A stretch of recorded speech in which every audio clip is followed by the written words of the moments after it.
It is now 85 seconds to midnight. 85 seconds to midnight.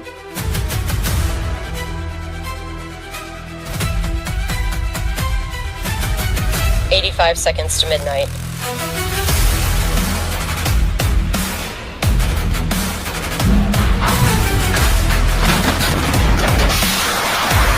On foot.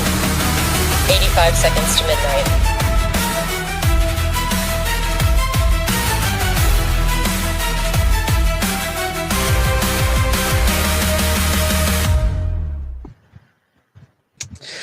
Yes, we're back. Preppers Fireside. This is technically season 3, episode 1.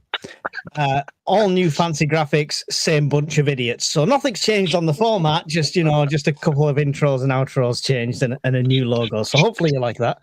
The rest of it, I'm not responsible for, as we say. So let's get the disclaimer up there before we go any further. Bombardier, Andy has joined us again. How you doing, Andy? Yeah, good, mate. Yourself?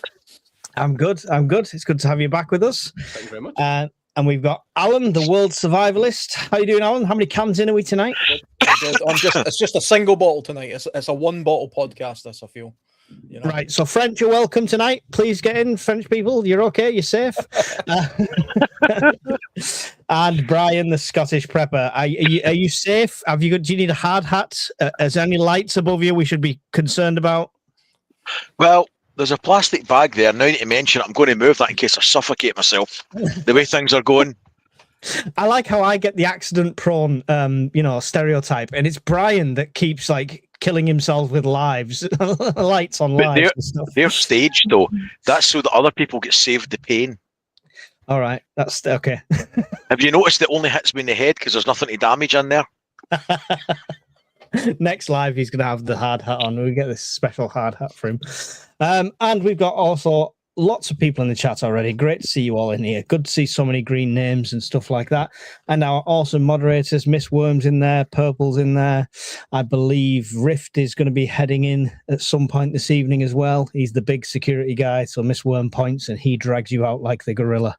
So just be warned, be safe. Don't say anything that will piss YouTube off or piss off our moderators, and you'll be fine. With that said, subject is fuel, because it's on topic, right? The rising price of fuel at the moment. Before we get into the speculation and the what would we do if side of things, let's just talk about the current events of it. What's it like near you, Andy? Fuel prices, what have you seen over the last few weeks? Is it shot up there as well? Yeah, so it's probably went up, probably on average, mate, 10 pence. Yeah, about same here at the moment. And so this morning, mate, at Tesco, because with it being Mother's Day, went back to see Leanne's mum today. And so up here, mate, in Newcastle, it was 139, almost 140. But down in Bishop Auckland, mate, it was 133. Right. So because we were travelling back, we just wait till we got back to Bishop Auckland and filled up there. Yeah, it's starting to get to that point where it's suddenly worth it to look for the cheaper ones, isn't it? When it's not definitely a couple of pence difference. I think I'm seeing even bigger rises than that round here, to be honest. I think the cheapest I saw was 140, and it was 160 for my diesel today, and that was from a supermarket, not from a service, motorway services or anything like that. So it's a bit mental. Brian, you don't have that problem, right? You're battery powered. I'm not direct. Well, the generator's not. So I bought a few jerry cans of fuel, shall we say, the other week. Brian fits a diesel heater the week that diesel goes through the fucking roof. But I managed to get some before the prices went too crazy, and I added the safe legal limit of petrol fuel that I could safely store at home in suitable containers as well. So I'm not noticing queues. I'm not noticing people losing their minds over fuel, but I think that'll change because it's not going to stop. I mean, it was busy today. I went topped up at Sainsbury's because she's taking my lad home tomorrow, so we're going to pretty much use a full tank. But I topped up at Sainsbury's, and it was a good 5-minute wait in a queue, and that was 6 lanes of pumps. So Mad. What's it like near you, Alan? Well, I've not seen the fuel price today, the petrol station I normally go. The cheapest petrol station I go is an Asda, and it's going up at a rate of about a penny a day by the looks of it. I put a couple of pictures on the Discord. The other day it was up at £1.37.9. That's the cheapest petrol station I can find, like, in my whole area. The BP in the same town is 145.8. I noticed that earlier. The BP is always more expensive than the Asda. I think they've got better fuel anyway, but there's no queues or nothing yet. But if we go by historical sort of how the UK has been in the past, the panic buying will start by this week. That's when it's going to happen. Yeah. Just looking at sort of like historical past events, the 2000 fuel crisis being the main one. Yeah, and it's more of an impact on the oil now than it was for the 2000 one. So it could be even worse. I think Maxi Max became a member of your channel, Brian. Yeah. Welcome to the Madhouse. There you go. Join Brian's channel. It's cheaper, but get what you pay for, is what I say. Exactly. Thank you, Mike. I tell you what, see that 2000 fuel crisis, because I was reading about it earlier preparing for this podcast. Apparently the UK was only a week away, 6 days away from widespread economic collapse. And Britain's never ran out of fuel, but see, just because it was at the point where there was so much issues around it and panic buying and protests and stuff, apparently we were only 6 days away. And this time round, it could be potentially much worse. With less refining capacity for a start. Yeah, this is it. This is a very real threat all of a sudden, is it? It's not just fuel, though, right? It's gas as well. I think I had the stats up before, which the fertilizer ever. Yeah, I'm pretty sure gas has gone up 50% for the natural gas resources and stuff like that as well recently, as well as crude oil going up. It's the people that get. You know those people that get fuel delivered to their house? Oh, the heating oil, yeah. Yeah, the heating oil. I tell you what, like there was a guy on the radio the other day saying that it's £400 for him normally to get his thing filled up, and it's done automatically. He paid for it. He paid for the delivery, and was expecting it in the next couple of days. And then he checked the fuel price again, and it then said £800 went up 100%. You know what I mean? And whoever he buys the oil off, he was just like, well, yeah, that's the price. It's like, how can it be the price? The oil is still in the country. That's not oil. That's not oil from overseas. You've literally just doubled the price. It's profiteering. He actually said, but I've already paid for it. I've paid for that oil. So even if you put it up now, that's not my problem. Like, no, we've changed it. And there was reports of people actually getting their oil filled up like automatically, and then getting the bill. Not realizing that it just went up a massive amount. So that needs investigated. Like the government needs to do something. They're cancelling deliveries. See your guy that you're talking about there. There's been widespread reports of people that had contracts, dates, agreed prices, getting the fuel delivery cancelled, and then saying we'll still deliver it, but we can't tell you how much it's going to be until after we've filled it. That's like buying a house, and you don't know the price till you get the keys. Mm. To be fair, it's the same as getting a power bank off Mike. You don't know what it's going to be charged. How long have you been saving these up, Andy? Is this going to be? You know what, mate? Last week, the one you did last week, there was you said that. What did you say? You said that Putin had spotted all Brian's power banks, so you're right, and he was a target. Threat. Yeah, and I was going to say to you, is that why you keep yours empty so Putin doesn't think you're a threat? Yeah, but you were itching at the screen, weren't you? All my power banks are charged right now. How have you know? Now that I've not got a power bank parked on my drive, I've got to rely on them more. So, anyway, on topic with this. So, shortages could be much worse. Collapse in 6 days, potentially. Like Alan said, there's all sorts of scary things around this. But the most immediate high stakes concern isn't travel, isn't filling up your car to get to work. It's hunger. It's agriculture. It's just-in-time delivery systems. It's the food chain. It's everything like that.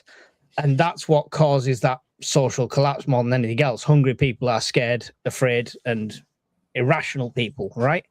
But they're hiding it. Yeah, but surely they'll cut off us before they have to, and still give the logistics fuel before they have to actually cut everyone off. Of course they will. Of course they will. But we're not there yet. And even if they are, we won't find out until the minute that happens, because Cause a panic. they dumped. Yeah, it'll cause a panic. But they dumped the largest ever quantity of oil into the open market last week to arrest the increase in price per barrel. It made not a jot of difference. It dipped briefly and then it shot straight back up again. Is this when they're releasing the strategic reserve? Yeah. We only have 30 million barrels in that strategic reserve. And if you calculate that we use 1.5 million on average per day of refined oils like jet fuel, diesel, petrol, we've got 20 days maximum. So if we're already releasing that now, we could be on a countdown. And then the reason that the markets haven't taken a complete shit is the mixed messages coming out from the US. On one hand, they're saying, he's going on the TV and saying, everything's sunshine and lollipops, we're nearly finished. A week and a half later, he's telling the British government, keep your carriers, we don't need any help when the war's won. Now, this week, it's allies, friends. Now we've kicked the anthill over. We need boats for everybody so we can start doing convoys because we've not got enough assets in theatre. Mm. And in between that, the Iranians are zapping everything that's moving. That doesn't seem like a conflict that's going to be over in the next 5 minutes, 5 days, or 5 weeks. Yeah, this is a scary thing. People are starting to realize that as well. So he says something, the markets like pick up again a bit, but as soon as it's like, hang on, obviously this is not the case, it soon drops again. Grumpy Adventures, has propane and butane gone up yet? Not sure, but just in case, I think me and Brian ordered the same ones, the gas for the camping stoves. Yeah, you get like 28 of them on Amazon. I gave Miss Worm the link. She might post it for you, but it's a bulk buy of 28 of them. They've still not gone up in price, so get them now. They're not expensive too. It's about 30 quid or something, 35 quid. It's like 27 or 28 quid. It works out almost £1, less than £1 a can. So cheap as. Yeah, for now. For now. When do you think we'll see that kind of price knock on though, Andy? Do you think the food prices, are we going to see the same sort of thing we talked about with the oil, where people are going to put the prices up before they even have to profiteer in that small gap? I think any opportunity they'll get, mate, they'll whack prices up to make more money. Even like you guys said there, like Alan just said there, they've already bought that oil at a low price. And they're whacking up already. So any opportunity they can get, mate, they will whack price up to make more profit. Because I mean, to be fair, mate, if you were, because most of the money that's made on petrol, on fuel, is fuel duty, isn't it, that the government gets? Oh yeah, massively. If they were that worried about people, mate, and things, they could just slash it, couldn't they, if they wanted to? In theory. Yeah. However, so this is where it's one or the other, because if you compensate and slash the prices, everyone's going to think, oh, wonderful, if they've cut the tax and fuel's going to stay the same price. But they're also worried about shortage, so the panic buying. At the moment, we're rationing through expense. So the more expensive it gets, the more naturally people will ration. Mm-hmm. You know, there's people that will put £20 in their car every week, no matter what. They don't look at the literage. They just put £20 in. Yeah. So it's a natural, the fact the price is going up is a natural way to ration it. And I think that's the way they'll go before they have to say, sorry, guys, no more fuel. To be fair, mate, you're giving the government a lot of credit there to think that they've actually come up with that idea themselves. I don't think they've come up with themselves. No, yeah, I agree that I don't think they come up with themselves. It's just what happens, right? Things get more expensive. Look at food; it's gone up 100. Some food's gone up 100% in the last year. I bet a lot of us, maybe not preppers as such, but I bet a lot of people shop less. The trolley's not quite as full as it used to be a year ago because of the price changes. So you're rationing food based on price as well. But that happened after COVID as well, when the prices went on to the average people monthly paid would maybe get a big shop at the end of the month, That stopped and it went to a week. And then shortly after that, it went to an average of 3 days. Now people might actually be getting to the stage that they buy it on a day-by-day basis. Yeah. I don't think that's far away, mate. But I mean, Yeah, I know. when Putin invaded Russia, when was that? Was that 2023? Was it? 22, 23? Was it? I'm sure it's 22. 3 years. I can remember. 22, So petrol then mate went up to £2 a litre, yeah. and everybody Yeah, seems to forget that really very very quickly. How quickly that exploded to £2 a litre. Yeah, it was 204 and 203. I remember Yeah. seeing the pictures of it and stuff like that. Yeah. And yeah, so it we get too used to it, right? And it's too much of a shock to us. So Do you know the only silver cloud, if there is one out of this whole shit show? I don't know if it's by design or by accident. We're coming out of winter. Yeah. So we're coming out of winter. So the gas one, where it was like 70% price hike straight away, if that was at the start of winter, around about November, December, and it had lasted for 3-4 months, we would be having power cuts. yeah. I mean, it's not to say we won't. We definitely won't, because it's not winter. I mean, the weather, we have a cold snap coming in this week apparently, and we've seen how quickly that can happen.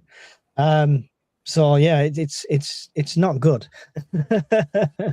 Alan, the strategic reserve being released, like we just mentioned, I think it was how many million barrels was it? It was something like 400 million, I think, wasn't it? 400 million. We had, Yeah. and UK was part of that, but it hasn't told us how much of a part, and we've only got 30 million in reserve. Yeah, and like you say, it didn't do a damn thing to the markets. I checked the gold price, not the gold price, the oil price today, and it's sitting at just under $100. I think it did peak at one point at 114 or something. 115 it went to, yeah. So it dropped slightly after when the announcement happened. Then the release happened, and then it didn't really do anything, and it's been fluctuating slightly since then. Oil companies don't like oil to go above, I think it's 130. I think that's when they start having problems. Like you'd think the more that oil is worth, the better off they'd be, but the demand for it becomes less, so it doesn't work that way. It can get too expensive. And we'll start seeing, the way we will start noticing it in our food supply is foods that take, there's a lot of mileage on it. There are pineapples and some bananas and fruits and things like that, exotic stuff, olive oils and stuff. You'll start seeing a shortage of them, or a steady increase in the price to compensate for the logistical cost. Because it takes, I think from what I was reading earlier, the knock-on effect, by the time it gets to logistics, it takes about 2 weeks to get to that point. So the very first thing you see is the price hike at the pumps, because the oil companies just take advantage of that. That's just pure greed. That's not because of a shortage. And you see it at the shells before you see it at the supermarkets. So the Shell and like the Total and stuff like that, they do it first. Yeah, because the logistics companies aren't paying at the pump generally. They have bunker fuel usually. Some of them are, but the bunker fuel price is priced differently to what that is at the pump. But we'll start seeing the knock-on effect of that, and then we'll eventually start seeing a shortage in that stuff as well. And like you say, the UK will prioritize its fuel for utilities, then the emergency services, hospital generators, the military, that kind of stuff. And if we see an uptake in our military activity, well, then we're going to see more of a demand for fuel from the UK. Those ships that are leaving the UK, that ship that's leaving the UK. It's left now, isn't it? It's set off now, isn't it? Oh, well. It was in the channel for 3 days, though. In about 3 weeks, when they can muster another ship, they're going to have to fuel it up. So The RFA ship that's based in Gibraltar, it's been sent out for training drills just now. So we can't even send another warship. We're going to use a fleet auxiliary vessel and send that out instead. No carriers or anything. We are seeing panic buying in other countries, by the way. It's happening in Pakistan, and there's 2 provinces in India that have got a severe fuel shortage at the moment. That's part of the knock-on effect of that. And I think at some point soon, the reason the Americans aren't rolling out boots on the ground, because I think they're going to take that little island. There's an island in Iran, near Iran, called, is it Kurg Island or something? He mentioned it today, didn't he? Yeah, but they're going to have to hold it. They're going to have to take it, and that means they're going to put Delta Force or Navy SEALs or somebody. They've got a Marine Expeditionary Force of 2,500, I believe, already on the way.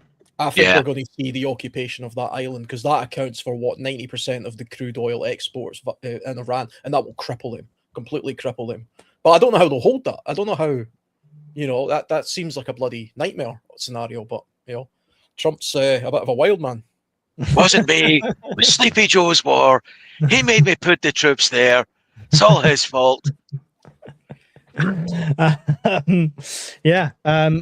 Andy, we mentioned the ships going out and stuff like that. Is it a testament to how unready we are, how long it took us to get that ship out? Yeah, and we've got nothing else. So that's one of our only anti-missile things as well, right? Yeah. So technically we have 4. One is obviously you've got the one that's on its way to Cyprus now, and the other one, mate, or the other 3, mate, are in extended periods of extended maintenance. So the only one that we did have is on its way to Cyprus, which I'm surprised it went. I'm surprised it went, to be honest with you. We're shocking.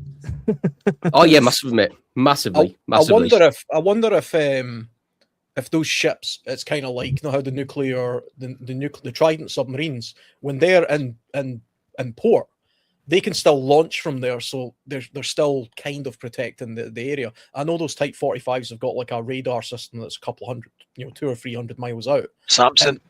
Even if they're in dry dock, theoretically they could still defend 200 or 300 miles out. I'm assuming. I don't know if that's the case. They could do, mate. Power. They could do, mate, but there's no ammo on them. They've got no ammo on them, so they're just sat there. So you're right, Al. They could do if there was anything on them, but there's no ammo on them. So you could just hit them if you wanted to. It's embarrassing. It's an embarrassing state of affairs, that. And I mean, did you see the French? Yeah. Son of a group. You know what I mean? They did that purely out of spite, purely out of look at us standing on an aircraft carrier. You know what I mean? The British can't do it, so we'll do it type thing. That should be a kick up the arse to the UK to just sort that out. That's pathetic.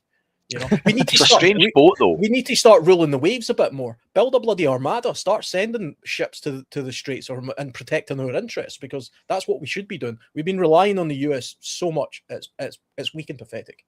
With the only impressive armada. Sorry, Mike. I was just going to say, with this government, you've no chance. Carry on. The only impressive armada you see is crossing the English Channel every fucking day, and they're all British boats. I mean, they're not even that you haven't. So even the Americans, mate, with that Patriot missile system they're using to take down the drones. So Raytheon, mate, can only make 600 of those missiles a year, of those Patriot ones. They've just upped it and said, starting from this year, they can potentially knock out 2,000 a year. But if you think about, mate, for the past 3 years, they've only been making 600 a year. How many of them do you think they've got left? Can't be many. Well, exactly, mate. So they're exactly. So they're in a precarious position as well, mate. We're taking these drones out, and I guarantee you, mate, Iran's got more than 1,800 drones. Yeah, Iran will just be digging in, just now waiting for it to be over. Yeah, that's the sensible thing to do. Because every time they send something for a launcher, the launcher gets targeted because they can see it, and then they hit it. So if I was them, I would just everything I've got on the ground, just leave it there. Wait, the Americans eventually will leave. Trump will probably just say, "Oh, mission complete. It was a big success," and then literally leave. Then the Iranians have got all the time in the world to start their, sending what they've got left to all the neighbouring Gulf countries in order to cripple the oil supply further. To be fair, mate, I think the instant he puts US Marines on that island, and a couple of those Marines end up dying, mate, that's going to be the end of Trump. Political wise, yeah, because there is no way. The only thing, mate, that the Americans hate more than anything is their lads dying in a foreign war. They hate it, absolutely cannot stand it. And he's to be fair, mate, he got away with the 4 servicemen who died at the beginning of when this conflict started. He was lucky to get away with that, especially the way he addressed it in the White House. Didn't even acknowledge the lads until I think it was the 5th point he made. So the instant you have 2,500 Marines on that, politically, mate, it would be suicide for him, I personally think. Because the instant you have US Marines, mate, dying en masse on that island, he's not going to... I don't know who would support him then, to be fair, mate. Even when you've got... difficult one because I know nobody wants to see their own boys dying and stuff like that. But on the other hand, historically, a wartime leader is a lot more popular because it stirs up patriotism and stuff like that. Yeah, But true, mate. Trump ran on a ticket of never doing it, though, didn't he? Yeah, and the thing is of that as well is, mate, he said that he took out the nuclear deterrent, didn't he? He said Last he did year. that, without losing anyone. And the whole difference with a wartime leader always do well. That is because, mate, by and large, America have been attacked, haven't they? Yeah. So 9/11, Bush did well because they were attacked. Then he went to Afghan, etc., etc. Iran, mate. It wasn't until Pearl Harbor to decide. Exactly, mate. Yeah, in World War II, yeah. Nobody from Iran has attacked. I know we always say, don't we, about the USS Cole and we say about those things, but Americans on the ground, like Native Americans, haven't had anything to do with Iran for them to get fired up to say, yeah, we want to see 2,500 US Marines on Karg Island. I look for But nobody's talking about Epstein. Well, I look for my tinfoil hat. Would that not say Black Swan event kind of thing? Would it not say? Do you not think it'll be a fake attack on the USA to justify that? I don't even think you need to do that, because if you look at the battery sizes on the warships, we're talking about maybe 50, 60 vertical launchers. Vary by boat, right? But your magazine's going to have a finite capacity, and we're shooting a bullet with a bullet. But that's in the days of the Cold War, where it would be big missile hit with other big expensive missile, everybody goes home for tea and crumpet. That day's over. Ukraine has seen a sea change in modern warfare from cheap, shitty 50 grand drones taking out warships. That's why the Russian Black Sea Fleet returned to port. It never sorted again. It keeps getting zapped. Now, Iran's been watching this. Russia's experienced it. And the Chinese are clapping their hands together and feeding satellite data.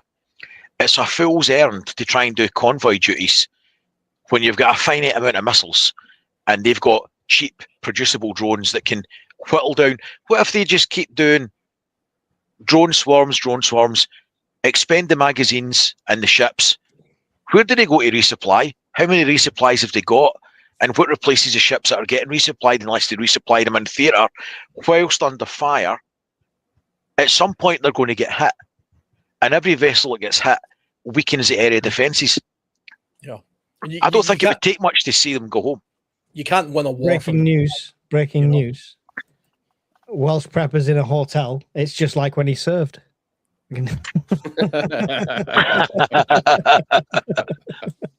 Sorry, It can't be. There's no butler. Carry on, Alan. I was just saying, I mean, they're doing it as an air campaign, and there's no possible way that you can win a sustained war from the air. You need to actually have people on the ground to take these sites out, and Trump's already saying that's not going to happen. They're not going to have a proper, it's not going to be like Iraq and Afghanistan where there's troops in Iran and all that kind of stuff. But it's just like Brian says, they can just keep on ticking over with these crappy little drones, and that'll never end, because you can have all the satellite data in the world, but without boots on the ground, it's an unwinnable war. Yeah. There's no way his bunker busters are getting as deep as some of these bunkers are, and they've got practically underground cities there. To defeat Iran properly, you'd need boots on the ground. There's no other way of doing it. It's definitely will have set them back, though, as a power in the Middle East. That's for sure. And everybody's hoping that the regime there somehow gets overthrown by the completely unarmed population. That might happen. That would be an interesting turn of events. But I mean, I'm kind of in favor of what Trump did, to be honest, because Iran was an evil country, and they were doing everything possible to acquire a nuclear weapon. And Iran isn't the same as North Korea. Like I've said this before, they are suicidal. North Korea isn't suicidal. Russia isn't suicidal. Iran is, because they have an ideology that's a death cult, and for them nuking, Israel, even if it means the nuking of them in retaliation, well, that's job done as far as they're concerned. You don't want anything to do with that kind of craziness. Yeah. Like you said, though, mate, the whole problem with, like Alan just said there, mate, you can't have regime change from the air, because the whole problem is, as we've seen, the vacuum gets filled with the next bad person. It's whole reason why, like that's what they did in Libya. took Gaddafi out by air, and the next thing you know, some horrible factions just filled the gap, and you see the state of the country now. I mean, the only reason, I mean, like if you look Afghanistan, the only reason it was stable for 20 years was because you had quote unquote the good guys who were technically us stopping the bad guys from going to power. The instant we left, they just rolled in and it's went back to how it was before we even started.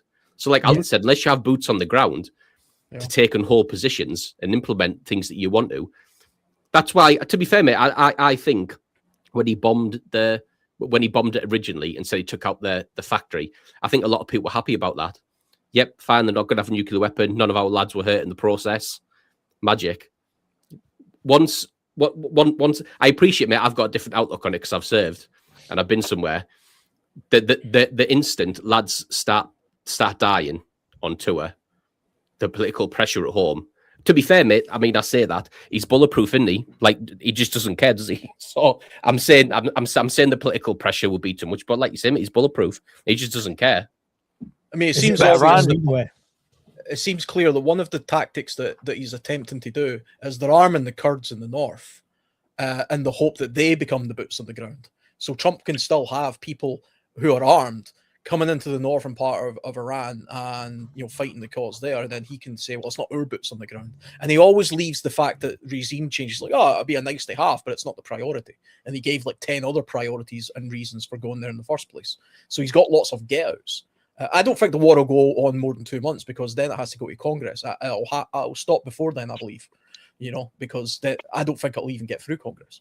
But if the Kurds don't manage to do that, and it's very unlikely that they are, I think, especially with the many enemies they have, including Turkey, I just don't see how anybody can overtake the Iranian regime, given that it's a completely unarmed population pretty much. But Iran is different from Afghanistan. Afghanistan was always going to be the way it is because it's always just been a complete sort of Taliban mentality, sort of run down. It's never going to change. The trying to make that a democracy was stupid, and try to build that as something in our image was ridiculous. Iran, on the other hand, 40, 50 years ago, was, you know, but it was quite close to that. And there's a lot of, not everybody in Iran's religious. It's only something like, I mean, the Persians make up 60% of the population. The Kurds, I think, are 20. Then there's a bunch of other ethnic groups. But it's actually quite, I mean, there's lots of atheists in Iran. So they're not all fanatical religious nutters. The clerics and the regime are actually the minority. They're a very small minority, but they have all the power. It only takes a minority to hold an entire country to ransom. You know, so I just don't see how they're going to do an uprising. Just look at Westminster. Yeah, but it's always the case. It takes the few, and that's why, you know, you need the many to do the uprising. That's why the Americans believe in the Second Amendment so much. That's the point of it. So their government can't hold them hostage. Our government holds us hostage politically. Iran literally holds their country hostage, you know, because they're the ones with all the guns. I mean, the interesting thing about Iran at the minute is obviously you've got the IRGC, haven't you? Who like Alan said, they're like the enforcers, really, aren't they? Yeah, pretty much. But but it's interesting to think what the Iranian National Army, what their sole job is they control the entire border of Iran. That's their sole job. So they control who comes in and who goes out, and they're not political. Or they're not, religious at all. They're like a standalone force, pretty much. It would be interesting, mate, to see what they think of all this and where they stand and who they stand with. Would be an interesting thing, especially with them being apolitical and not religious. That would be interesting. So, like Alan said, go on. Do you think it's possible that they could take on the IRGC? To be fair, mate, it's the only. When I was thinking about it the other day, it's the only possible force that you've got who could do anything, because like you say, the rest of the country's unarmed, so the only potential you've got is for the National Army to go against them, with them not being anything related to them. So, but you never hear of them, do you? Like, you never hear anything about them. I wonder if they're more loyal to the is it Crown Prince, the title is of the guy that's in exile. I'm not sure if it's Crown Prince or King or whatever it is. It was a long time ago, though. He left like 50 years ago. Well, it was his father. But he's been making speeches and stuff about returning and stuff like that. Maybe that's what stirs up that guard. So I don't know. I don't know. Someone said as well, I had to have a look at this. The HMS Victory is listed as one of our 52 vessels fleet, and I've been on that. It's like 250-year-old ship kind of thing, and I've just looked there. HMS Victory, 104-gun first-rate wooden sailing ship of the line. She is still the world's oldest naval vessel, still in commission. We're getting to a point where we'll probably send that. What we need is 300 reenactors to report to. A couple of big cannons on the side to protect, Well, it's got all the cannons, it's got all the rifles, it's got the spindles with the Navy Colt type revolvers and stuff like that in case they get boarded. It's fully armed. Is that the ship that's parked up in Dundee? Portsmouth. There's a ship in Dundee that's pretty old as well. I thought that was maybe it, but Oh, the Victory's in Portsmouth. I think the other one down there is the Warrior, but I can't remember off the top of my head. But yeah, that's mad. Can you imagine? Well, that's what we get down to. We're sending our only working ship to potentially get sunk in the Strait of Hormuz. The next one we send is the HMS Victory. We may as well just all put red fucking coats on. But it's going to boil down to timescales and history.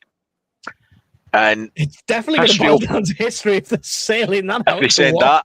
But if you look at the lessons that should have been learned over the last 20 years, you don't need to win, you just need to outlast.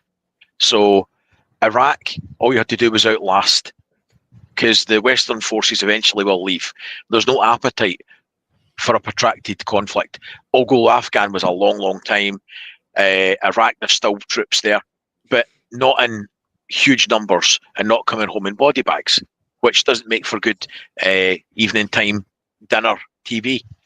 But it's like Afghan though. Iran's very much like that, where they'll all just go underground. You'd have to have boots on the ground, and they'd be constantly under threat. There'd be IEDs everywhere. That's not going to happen. But we're talking about the Kurds coming in from the north, right? Well, here's the other life lesson that should be learned well.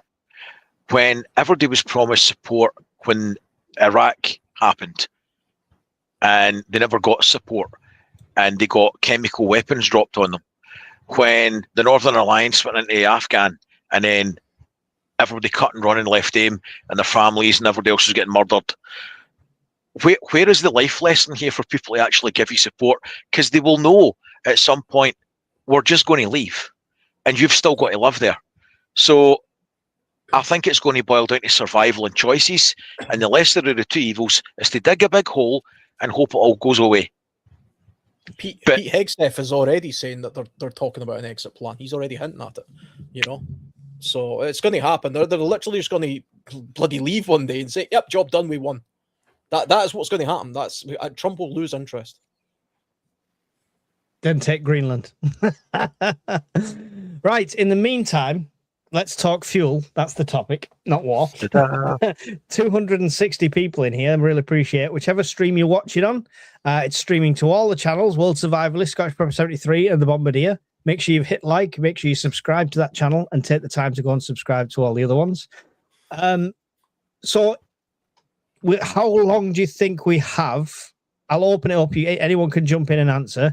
How long do you think we have currently before they have to start thinking about saving the fuel for emergency services and stuff like that? We're already burning through our military allowance for fuel, because if anybody watches Flight Radar like I do, the RAF are very busy in the last 3 or 4 weeks just on training alone. So how long do you think we have? Anyone like to hazard? 3 weeks. I think it's a bit more than that. I think it would be 3 weeks before you see choices being forced on you. But there's so many variables in that. You would have to see a lot more tankers and infrastructure. If you see long-term changes happening, as in refineries getting hit that are going to take months, if not years of reconstruction, those big changes will have big effects on our side of the pond. So if we see more of those, then the timescale will change. If we don't see more of those, then it'll be weeks, if ever, in my humble opinion. We've already had some of those, though, right? We're already saying that the production's going to be 100 million barrels less with what's already been hit. So Yeah, but to an extent, all that's doing is pushing up prices on the market, making the market volatile, and the traders nervous, which will have an effect there you on go. inflation. Sorry, I found the note. Knew I had the number somewhere. The International Energy Agency estimates that the production is being curtailed by as much as 10 million barrels a day due to the damage to infrastructure and shipping blockages so far. So, But they could also, well, look at it this way: is the devil of the hour, Mr. Putin, is now allowed to sell his oil in the open market. So it's he's just loving it. He's loving it's life. farcical. The whole thing is just nonsense. I bet Ukraine's absolutely fuming at that. It's just been announced and skirted over since, right? Nobody said much else, but yeah, they've just took the gloves off there. What do you say? But we just need to get through it, like here as well. But we don't know what's going to happen. So you're kind of planning for the worst and hoping for the best.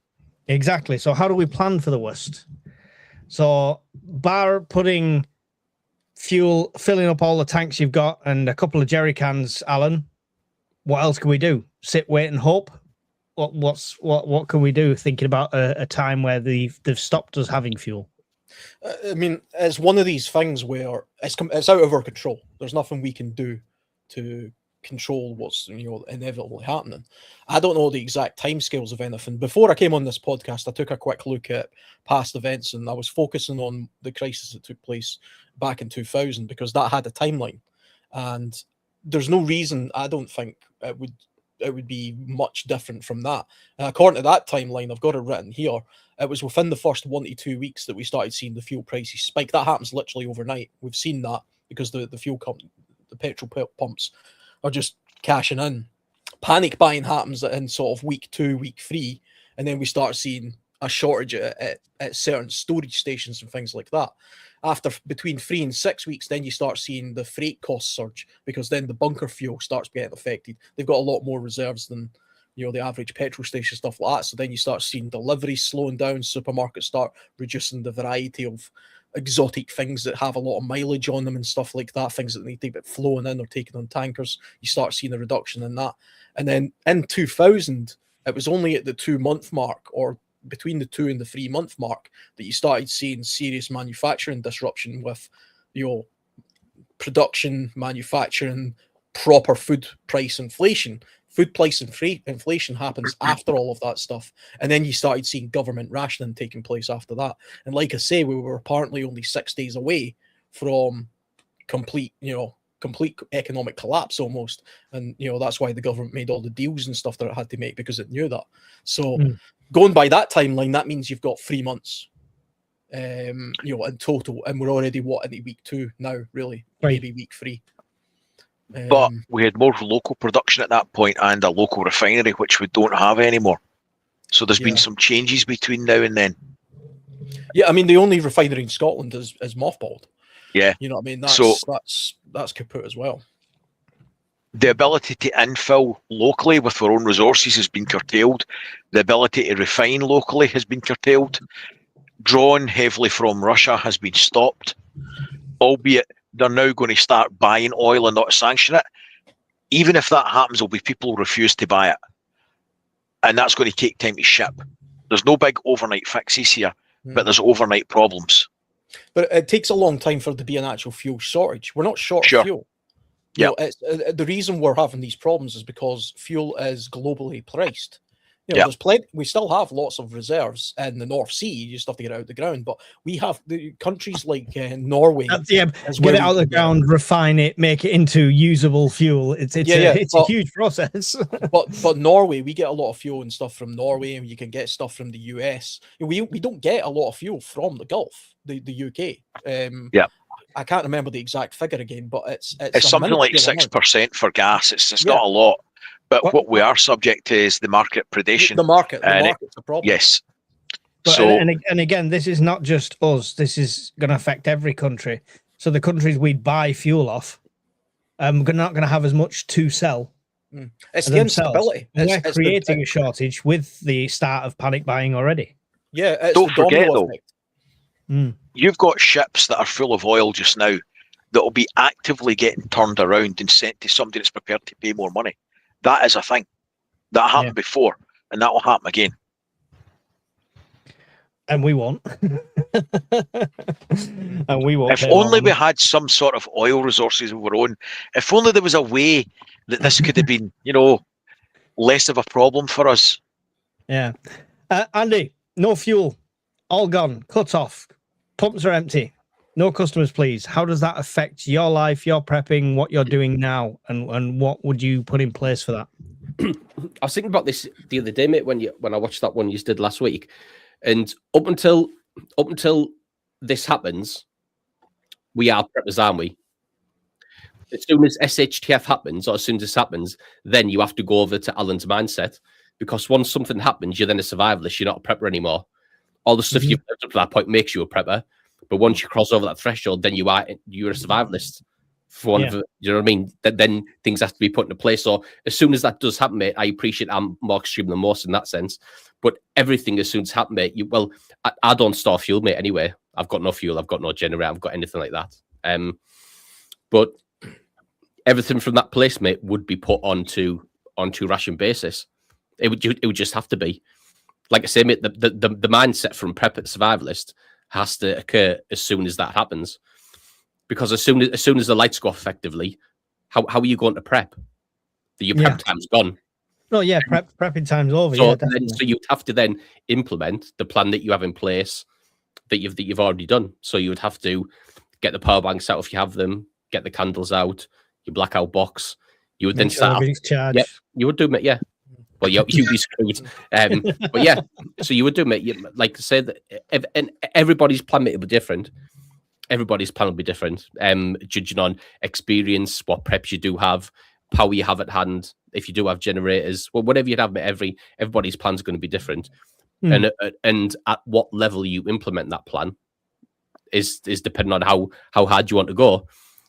If for example, if you think this shortage is only going to last a month, and you're willing to use your preps more, then that's your choice to make. It's then, if I did that, mate, then in a month's time and the crisis is still going on, it's future Andy's problem, isn't it, effectively? So, fuck you, future Andy. For me, I'm gonna live like a king.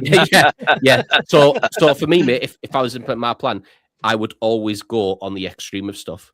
So everything would be extremely rationed up until the point of you came out the other side. And if things do go back to normal, or if things did go back normally, you could go back to and start resetting yourself. But I would go worst case scenario personally, but I appreciate everyone's different to me. Yeah, because I think even preppers will have a level of normalcy bias, right? That in that first week where they've had to start tapping into preps, they'll be like, yeah, they'll get it sorted. It'll only be a couple of weeks. So they'll probably have that initial normalcy bias period where for a week they're just like, yeah, we'll have this, we'll eat this, we'll do this, and I'll try this recipe, etc. And then it's after that week or two, they're like, maybe we should think about rationing a bit more.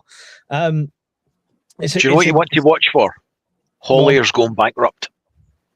Transport companies who are on very, very tight margins for moving your goods throughout the country from point A to point B. They're going to be hit directly right now with existing contracts running at a fixed price. So you'll see them going to the wall. When you see transport companies going down the tubes, that's when worry. That'll be a big clue right there. The travel industry is already starting to get hit. The Philippines Airlines has just collapsed. There's at least 4 smaller travel companies based in the UK that have shut down over the last 3 weeks. One of them was Gold Crest Holidays. Anyone who's ever done one of their trips to Disneyland and stuff like that, that's gone now as well. All these things are already starting to happen for the travel. Guess what my job's in? The travel industry. Excellent. Mike's luck. You knew that was going to collapse first because I worked in it. Guess it's back to pole dancing for you. It is. No, don't say that. Then they'll close all those down, Brian. We'll have nowhere to go. I've never been in these places, Andy. How dare you? The very idea. So Brian, the food side of things, how we're starting to see panic buying on fuel now, whether we like it or not, whether we believe it or not. It might not be all over the country. It might be isolated pockets, but we know ourselves through our Discord that we've seen it. How long before that people put 2 and 2 together and realize fuel means food as well, and we start to see that rush on the supermarkets? It will depend on the media and the government, as in what people are told and what's put in place to mitigate it. It could be the case of being a self-fulfilling prophecy, as in one news article goes viral saying, buy all the things now because shortages are coming. That would be enough. If you were to say to people, shortages may be coming soon, please shop responsibly, you would be as well as saying, yeah, empty all the shops now, just in case. So everybody goes home with 10 loaves of bread, right? And 60,000 toilet rolls immediately. They lose their minds. So it will depend on what's actually said and what actually happens. But like it or not, we're headed for a hit in inflation. Like it or not, companies' overheads are going up. Like it or not, this is going to happen. I just can't give you an accurate timescale. But I still think comfortably 3 weeks we'll see changes. You're seeing changes now in your pocket. Those changes will only manifest more as time goes on. And this is showing no signs that the little orange guy keeps jumping from point to point. It's over, it's not over, I've not decided, we don't need any help, give us all the help. Markets like, I keep saying this, markets like stability. They like to know what's going to happen so they can price things accordingly. There's no stability here. So if there's no stability, prices go up. That's it. I mean, none of the chat's listening to you, just so you're aware. The whole conversation's about me pole dancing at the moment. I'm just making you aware of this. I mean, to be fair, mate, pole dancing with toilet roll. when you're talking about is there going to be a run on the supermarkets like with petrol? The way the country is at the minute, mate, you've probably got more chance of people looting. Because even if you wanted to make a run on the supermarket, you probably see an increase in shoplifting. Because if everything's going up in price, shopping's expensive enough as it is anyway. Like I said, Miss Wim spotted my Maltesers the other day and shouted at me, didn't she, for spending £4.50 on Maltesers. But they're doing that now because there's no threat. Yeah. They just walk in and take it. Yeah, exactly. But yeah, I mean, if it got that bad where prices went up again, I think you just see an increase in shoplifting. I don't think people would even pay. That's crazy. There is a thing that's happening right now that has already happened, and even if the war ends tomorrow, this thing is going to happen.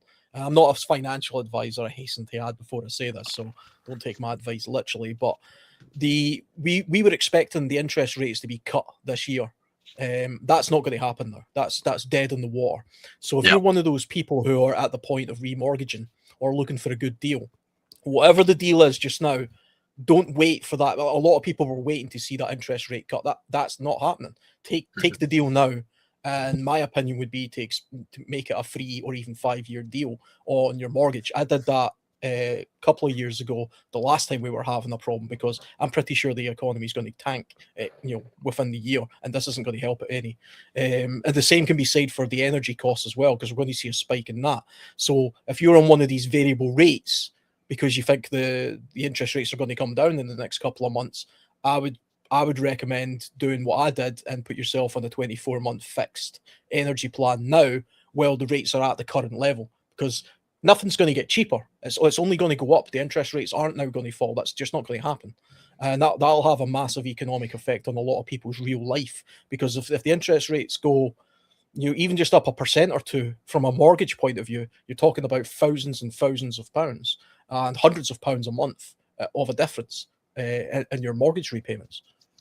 I just got a new fixed rate on my gas and electric before all this kicked off, so I'm quite happy with that. At least for a year, I'm covered with that one.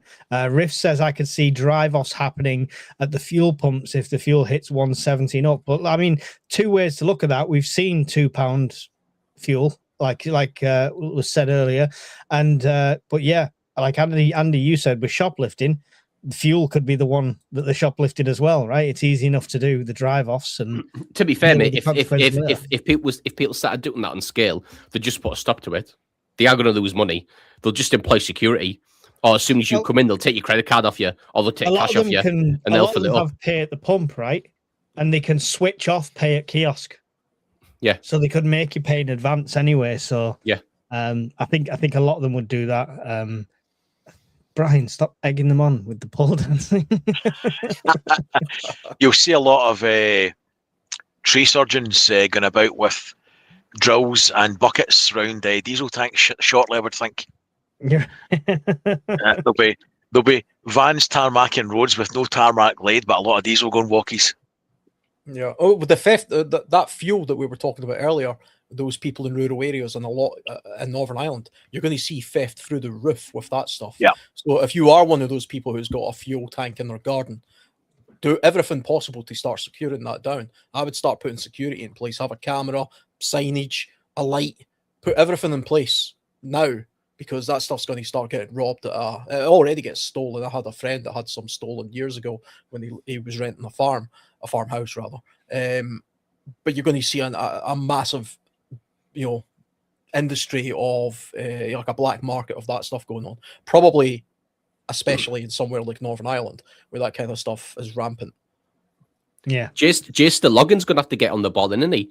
I think he's got 1 million barrels of diesel on his property, on his land. So he's going to have to. And here is his 3 words location. I tell you what, if there was ever a reason to get that log burner, if you lived in one of these rural properties and you have the ability to do that, this is absolutely the time. We have got the benefit. I think it was you, Andy, that pointed out we're in the summer, so we've at least we're in spring. We're coming into summer, so we at least have a little bit of a window where we don't have to have the heating running all the time. So, if you can do it, get that log burner now, because at least then you've got access to fuel that's genuinely never going to be completely cut off. You can just literally take a chainsaw and go to the woods, which isn't legal, but start or freeze. I know what I would pick. Casually going for a walk with a chainsaw over the shoulder. I'm just taking the spaniel out for a walk here. Yeah. No idea. I know people that live in Wales surrounded by trees, but they run out of wood unless they get enough donations. So it's not always plain sailing. You're such a bitch. Urban Prepper Detective says, I am ex-police. During the last financial crisis, there was a significant, not massive, increase in the first-time adult offenders. No money equals more new thieves. A lot never broke the law before the crisis, and this would be worse than that, I would imagine. Mm-hmm. Yeah, because we're importing criminals now. Yeah. So, what do we do without fuel? That's the whole point of this podcast. What do we do without fuel? Andy, you said you don't have generators and stuff, but you have solar and stuff like that. So, I mean, you're okay for charging devices and what have you. Is it the Delta 2 that you've got? No, I've got the 3. You got the Delta 3.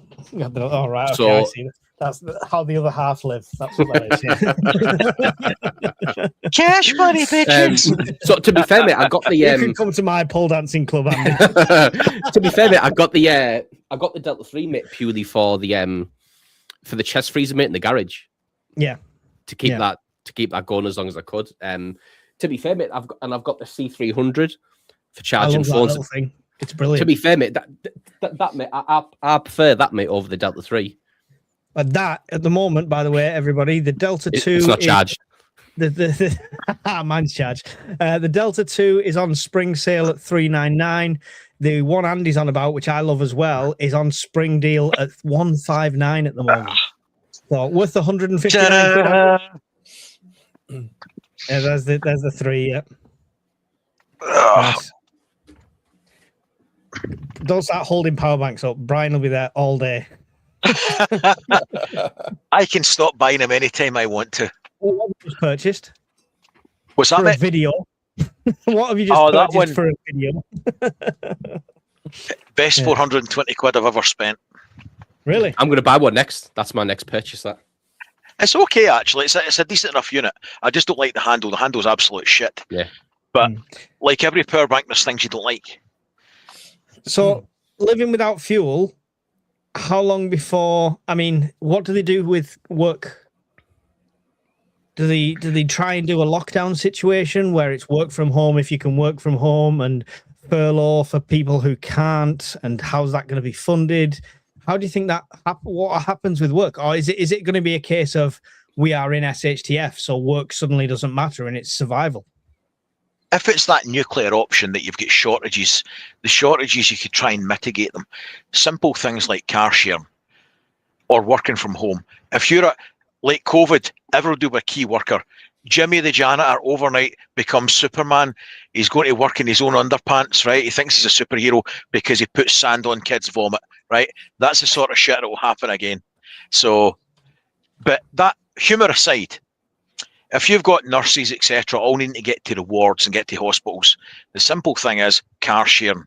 One, it saves them money, right? Because fuel will be through the roof. And two, it gets everybody to work. That would be encouraged, if not mandated. And if you work from home, you work from home. They're two things straight away that would solve a lot of your problems. Mm-hmm. And when there's no fuel at all, so like available to job logs, we've started reserving that for, emergency services and stuff like that. Does the country just shut down then? That would be a real problem. That would be an SHTF situation, because if it's only military and that sort of thing that's getting fuel, who's supplying the distribution centres for the warehouses to get the food to the shops? Then they've got to get from the RDCs to the shops, and then you've got to get to the shops to buy the produce. So if that's the situation we're in, we are in SHTF. Yep, indeed. I'm okay with that for about 6 months, so yeah, I'm all good. To be fair, mate, we've hardly got any military, so the military, mate, won't even use that much fuel. Well, the RAF, like I say, are massively active at the moment, and they're probably the biggest fuel users out of the military branches, right? Well, Navy when they've got boats working, but yeah, I mean, they'd have to reserve it for military use, for emergency services use, fire, ambulance, things like that, police, to keep the rioters. Food distribution. Food distribution. Farming. Yep. All of this thing. I mean, they're trying to kill farming anyway, right? Alan, with no fuel, what does that do for you? Do you try and get into work in alternative means? Are you not going to work by that point? Is it back to survival and don't worry about the mortgage till it's all fixed again? No, I mean, I think a lot would have to happen before we get to the point where we've got absolutely no fuel at all. And kind of like, so sort of briefly, what Andy was talking about earlier about going into survival mode, rationing stuff, that's initially what I would do as well. So it would be a case of not being so frivolous with the car, for example. I would cut the car swap to exclusively using the bike. Well, because it's much more fuel efficient. Yeah. I was just thinking there, at what point would I ditch the car and use the bike, because it is incredibly fuel efficient. And it might be the case that initially what I would do, because I'm in the position where I have a motorcycle and I have a car. I don't live that far away from work. In reality, I could just bloody walk. It would take me half an hour. You know what I mean? But let's say I was a wee bit further away than that. I would relegate the car to a weekly bulk shop or a fortnightly bulk shop, and I would properly bulk buy. I wouldn't be going down to Tesco. I'd be trying to get to a Costco and buying things that I require in bulk at that point, and use the space of my car in order to do it. If I need to, I can use the bike, to the motorcycle, that is, to go that further distance if I was further away. If I was a serious commute. The benefit being it's still summer months, and only if there's heavy snow does riding a bike become a bit of an issue. But other than that, I've found something for that.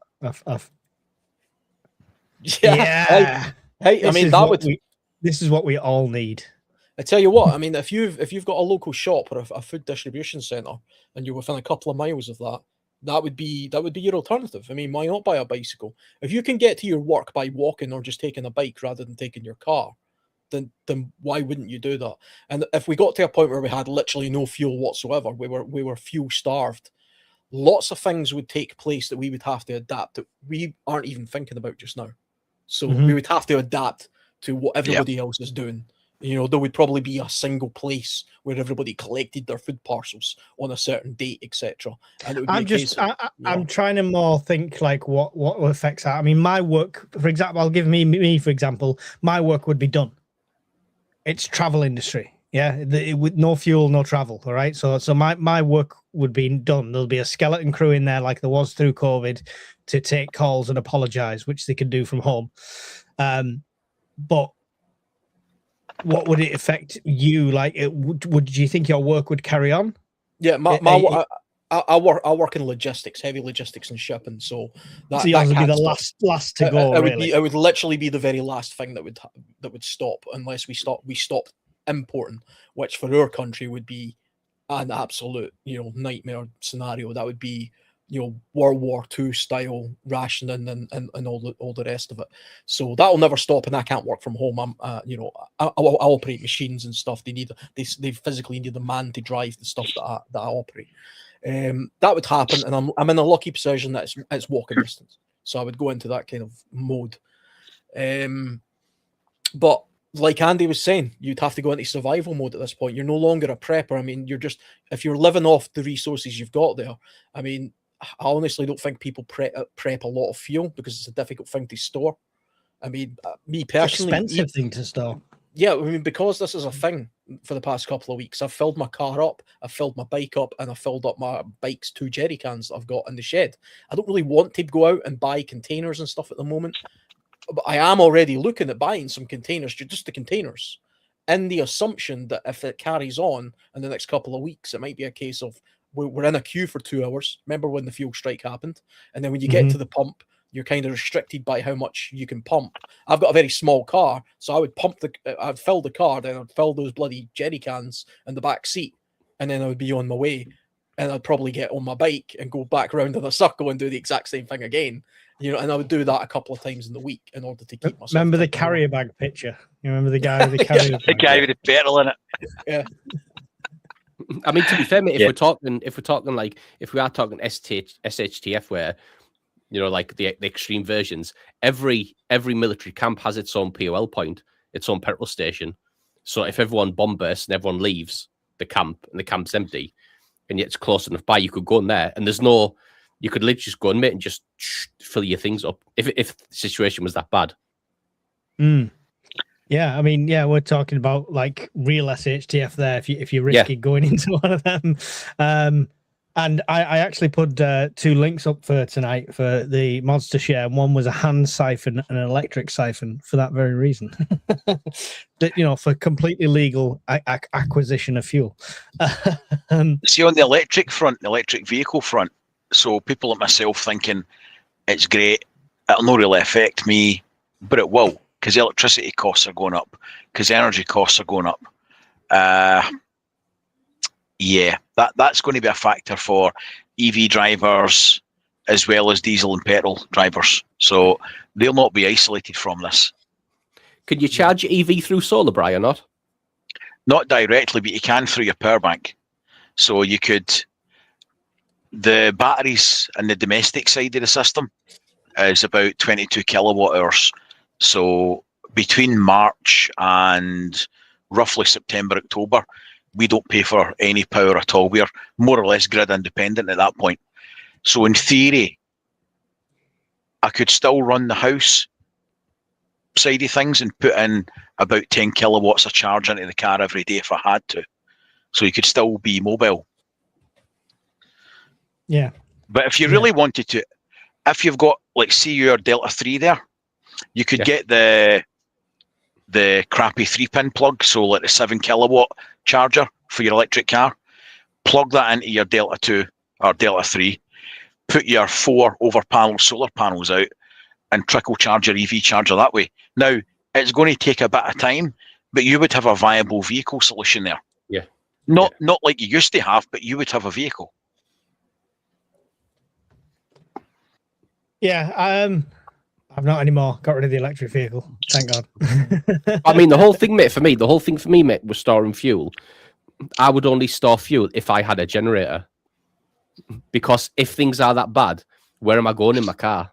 Realistically, for me personally, not anyone else. If things were that bad, dancing club. You're doing it via Zoom. Shake those cans, baby. So, I mean, other than stocking up on fuel, how else do we prepare for it? I mean, is it solar? Is that the way to go? Because at the end of the day, getting to work's much less important than keeping the lights on and keeping warm, right? To be fair, Can I mate, be it honest? depends what you want to Sorry. do, doesn't it? It depends what you want to do. If you want to keep your phones charged and you want to keep your Right. tablets charged for the kids Yeah. and that type of stuff, then all you need is a C300 and 100 watt fallen panel to keep Yeah. that going. You know what I mean? If you want to keep the TV going and you want to, a DVD player going or something like that for the kids, then you need something bigger. Like it's all dependent on what you want to run. Like you don't need, you know what I mean? You don't need X, Y, and Z if you just want to keep your phone on the go, listen to music or whatever. Yeah. Yeah. Brian, what were you going to say there before? It was probably a lie, mate, because I forgot. What this specific crisis, other than the fuel element of it, doesn't really change how we would prep anyway. Or I don't think it should change how you would prep, because like everything that's out the ordinary, Not even accelerate it? I would accelerate my fuel preparations. And if you, because it all depends on what everybody's got resource-wise and what their needs are, because these things only happen like the week before payday. They never happen when your bank account's full to the gunnels. It only happens when you've got no money, because that's how it is. That's when bad things always happen. The dog gets sick when you've got no money, or a bill comes in, or the car breaks when you've no money. That's how life is. That aside, Telling me this. we prep for things that happen and Shit goes unexpected. wrong every Tuesday. But you prep for shortages. That is the whole premise of prepping. Out the ordinary shortages. What we are talking about is supply chain disruption to food prices, inflation, shortages of that nature, and shortages of specific like fuel. So this isn't anything out of the ordinary for us, or it shouldn't be. The only thing I would suggest people should be changing is how they fuel their vehicle. Specifically, if you go to work one day, see on your way home, you should be filling the car back up. I don't care if you've only used a quarter of a tank of petrol or diesel. Go fill it back up on the way home. Until this shit's all over, that should be a habit. Every day before you go home, fill the car back up to the top every day. Never mind this. Don't let it get below half. That's still half empty. Get it filled. I'll add a caveat that the cost of living's killing us all. A lot of people can't do it, Brian. I get that. My tank's full right now, but she's got to do a run to South Wales and back tomorrow, and I can't fill that whole thing back up. You're actually saving money. You're saving money with fuel if you're using it anyway. I mean, unless you literally have nothing in your bank on that day. By buying the fuel at the current price today, I guarantee the fuel's going to drop tomorrow. It's not going to drop in price anytime soon. So the more you can buy now, the better from that point of view. I mean, I'm skint right now as well, but I've been filling my car up on the assumption that eventually I'm going to have to sit in a queue and it's going to be 3-4 pence more expensive anyway. It's circumstance dependent. Like I said at the start of this, that these only happen when you don't have the money to do anything about it. So that's why we prep throughout months, weeks, days, years, so that it isn't a huge financial hit. The petrol crisis thing that we're maybe facing just now, we just need to tweak it slightly. And if you've got the money, I would suggest you top up your tank every day until this is over. That's just a personal opinion. If it doesn't put you in financial hardship. Yeah. Alan, you mentioned 6 days away from collapse the last time this happened. Yeah. Explain the collapse in that kind of scenario. How does that unfold when it comes to the fuel? I mean, we've talked about collapse in the past with CMEs, with EMPs. Eventually, when Andy pulls his finger out, we'll talk about it with alien invasion, even. But, still waiting on that one. But probing time. We've talked about this loads on different scenarios. How does it look when it comes to a fuel shortage spurring it? Well, based on what I was reading earlier, the economic, it was an economic collapse.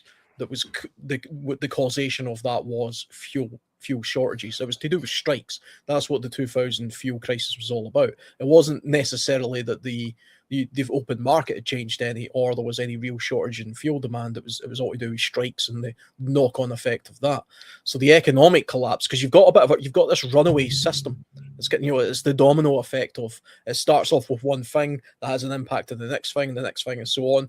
You start having the government trying to bail out small companies that are going bust, like the hauliers, like Brian was talking about, and all that kind of stuff. You start seeing a run on the banks because these small companies rather are trying to get as much capital as possible in order to keep themselves afloat, and the banks take advantage of that and start spiking the interest rates. Then you see a run on the interest rates, which then has this inflationary sort of ball rolling scenario going on, which causes inflation overall.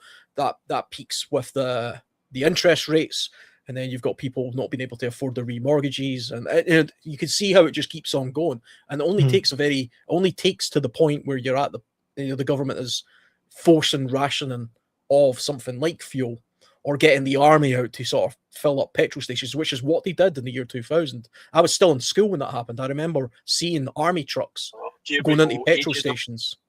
Yeah, it was my last year of high school, I may add, so but I remember that happening. I remember the army going in with petrol tankers and filling up the petrol stations because the tanker drivers were refusing to do it. And it didn't take long to do it. You were talking like 2-3 months before the country started feeling that. It won't be a strike that happens this time, but it might be world economic crises that cause that. And the benefit we've got, like Brian says, if you prep for generic things, if you prep for energy shortages, if you prep for fuel shortages, if you prep for food shortages, it's a kind of catch-all. I mean, short of a meteorite racing towards the Earth and that you happen to be the place where ground zero is, I mean, all you can do is generically prep anyway, because that these things are out of our control. Now, we've got the advantage of nothing's going to directly hit you, in the sense that we're not about to be invaded. Meteorite isn't about to hit. You're talking about a UK-wide thing or a worldwide thing. To be fair, Al, we are friends with Mike. Anything's on the table here. That's true. That's true. I'm looking for lights coming down right now. First time we're all at the same campsite. We've got a bit of leeway there.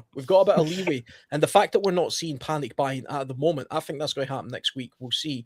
But the fact that we've not got that, but we're talking about it, that's the advantage we've got as preppers, if you like, is we're always trying to hedge our bets for seeing what the future is. So this is the time where we start getting smart. And even if we haven't got a lot of money, like me, I don't have a lot of money at the moment, but I'm already looking at a means to purchase containers to stock fuel, even though I don't stock fuel.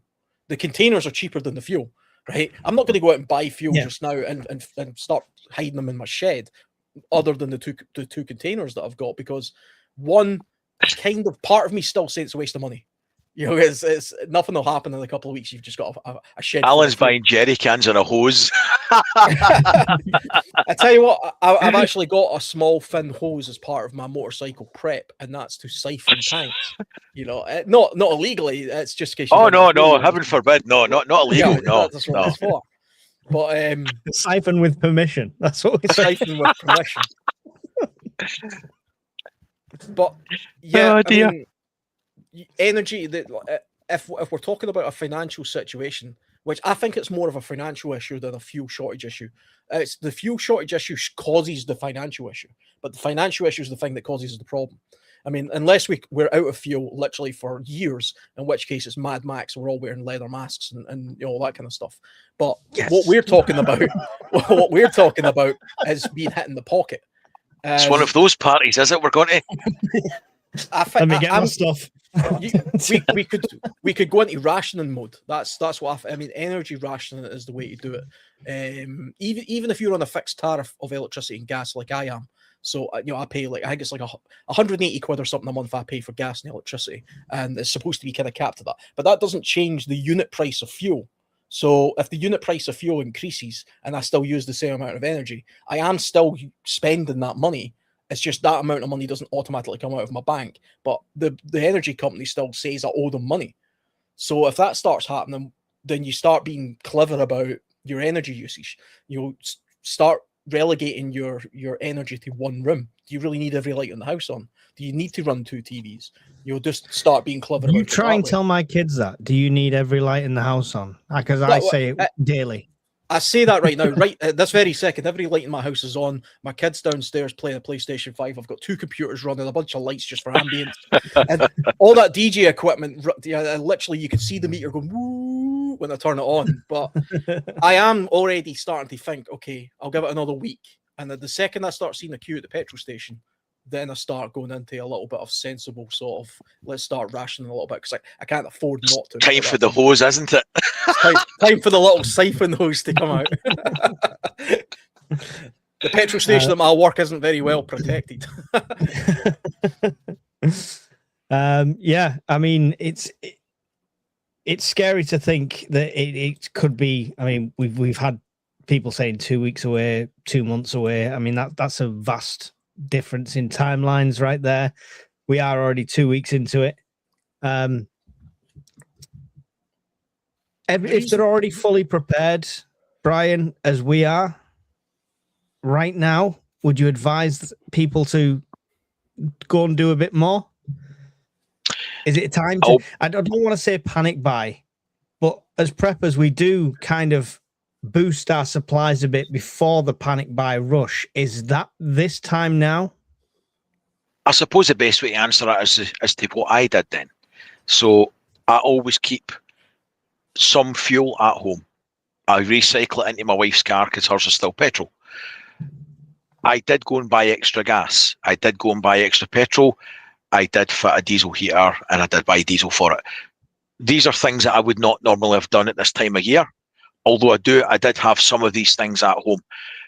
Given the specific nature of the current problem, then it seems prudent to tweak your preps. We generically prep. As preppers, we generically prep because we don't know the future. So we hedge our bets. We generically prep to cover as many bases as possible. However, when we're faced with a specific threat such as this, if we think fuel's going to become more expensive or potentially harder to get, then it seems prudent that we would maybe have a bit more. So keep your tank topped up. Have a legal amount of fuel stored at home in a safe place. No stupid stuff, right? You don't keep fuel in a stupid can that's not approved in your kitchen or something. Let's be sensible, folks, right? Keep it in your neighbour's kitchen. All joking aside, be sensible with it. But I would suggest I tweaked my preps for this situation, but I generally prep generically. If that makes any sense. Yeah. Big thank you to Great Galas for super chat of the night. Much appreciated. £5 says the 2000 fuel crisis was the farmers and hauliers blocked the distilleries. We've less military fuel tanker trained these days if needed. Yeah. Andy Allen touched on that, the military getting involved in 2000. We obviously know the numbers are slightly different now than they are from 2000. The equipment's slightly different and stuff like that. Would they still be called upon? Probably, but the issue you would have there, mate, would be in terms of if they were called upon, mate, it would be going to critical infrastructure. It wouldn't be going to the petrol station so you could fill your car up. Do you know what I mean? Yeah. So yeah, the 100% mate, they would be called up, but it would be going to things like Alan and Brian said, mate, it would be going to support things like hospitals, critical infrastructure. That's where it would be shipped to, mate. They wouldn't be driving to Tesco and filling up the local petrol station so you can fill your car up. Yeah. In my opinion, that's what it would be. Have you had any murmurings from any squaddy friends that about what's going on in Iran? Anything like that? No, absolutely not, mate. No, it's from their opinion, mate. It's a non-starter. That's what they think. Yeah, it's a non-starter. Like so. If you look at there's a local TA base, mate, near me, and there is 10 man trucks, like 10 HEV trucks, yeah, along the side. You can see them from the motorway, and in the window, mate, so it'll either be green, amber, or red, ready state, yeah, and 9 of those trucks, mate, are red. which means they can't go anywhere. Missing parts, missing maintenance, missing something, and there's one truck, mate, that's ready to go. So if you think that's, and if people don't think, mate, that is representative of most of the state of equipment in the country, that's what it is. That's a small snapshot of where I live, mate. I can guarantee you now that is representative of most army bases on the country. It's appalling. I ask because yet again, with this Iran thing, with everything going on, I've seen more tabloids. Well, it's tabloids, so obviously take it with a pinch of salt. Talk of, to boost our military, we need conscription, and they're talking about it again, which we've already said is a bad idea. But this government's famous for bad ideas, so think of it this way, right, mate, with the whole conscription thing, right? So when I was in Afghanistan, mate, in 2013, and bearing in mind, so that we were there for what, 20 years? That was a 20-year war, right? Mm-hmm. When I flew into Afghanistan, somebody who was leaving handed me their body armor plates, right? I then flew out to Mob Price, as it was then, Fob Price, yeah? When I flew back on Arana, I had to hand them plates to someone else who'd just come in because there wasn't enough body armor plates to go around. So even when I was on R&R, I had to hand them back in so somebody could have them. So if you think about it, that's how bad it was back then when we were fighting. How bad do you think it is now? So even if they brought conscription in, you would honestly, mate, if they brought conscription in, they would honestly, mate, your joining instruction would say you need to arrive with your own set of boots, your own uniform, your own rifle, if you have one. Honestly, mate, like there's even like that's why, in my opinion, mate, conscription never going to come in because the infrastructure's not there. They don't have the accommodation, they don't have the kit, they don't have the equipment, they don't have the budget, they don't have the money. It'd be that opening scene of the start of Dad's Army where 3 people are walking with pitchforks. One guy's got a shotgun and somebody else has got a couple of sticks. Yeah, exactly, mate. So conscription makes you stupid. Like it's absolute non-starter. I don't know why people keep banging on about it. Yeah, well, I think it's like some ex higher ups saying that we need it, so it spurs the tabloids every time they mention it, kind of thing. Yeah. So in that terms, mate, once again, it's people who've never been on the ground and saw the implementation of their stupid ideas, which is why they come out with those things. Yeah, but which is why they're saying it because it wouldn't affect them. Which is why it wouldn't affect them. It's stupid.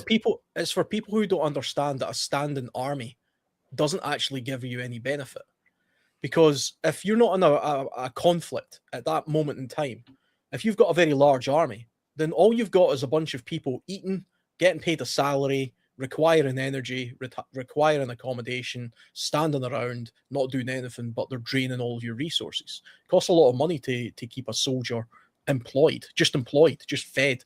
You know, it's the same with ships. If you've got a large navy but there's no war going on, then they're just out there rusting away and using fuel. You know, what's the point of it? That's why countries shrink their militaries to the absolute bare bones in peacetime, and then in wartime they do everything frantically possible to extend it. If you take a look at the numbers of the British Army or the British military in the Second World War, it was astronomical, but it wasn't before the war.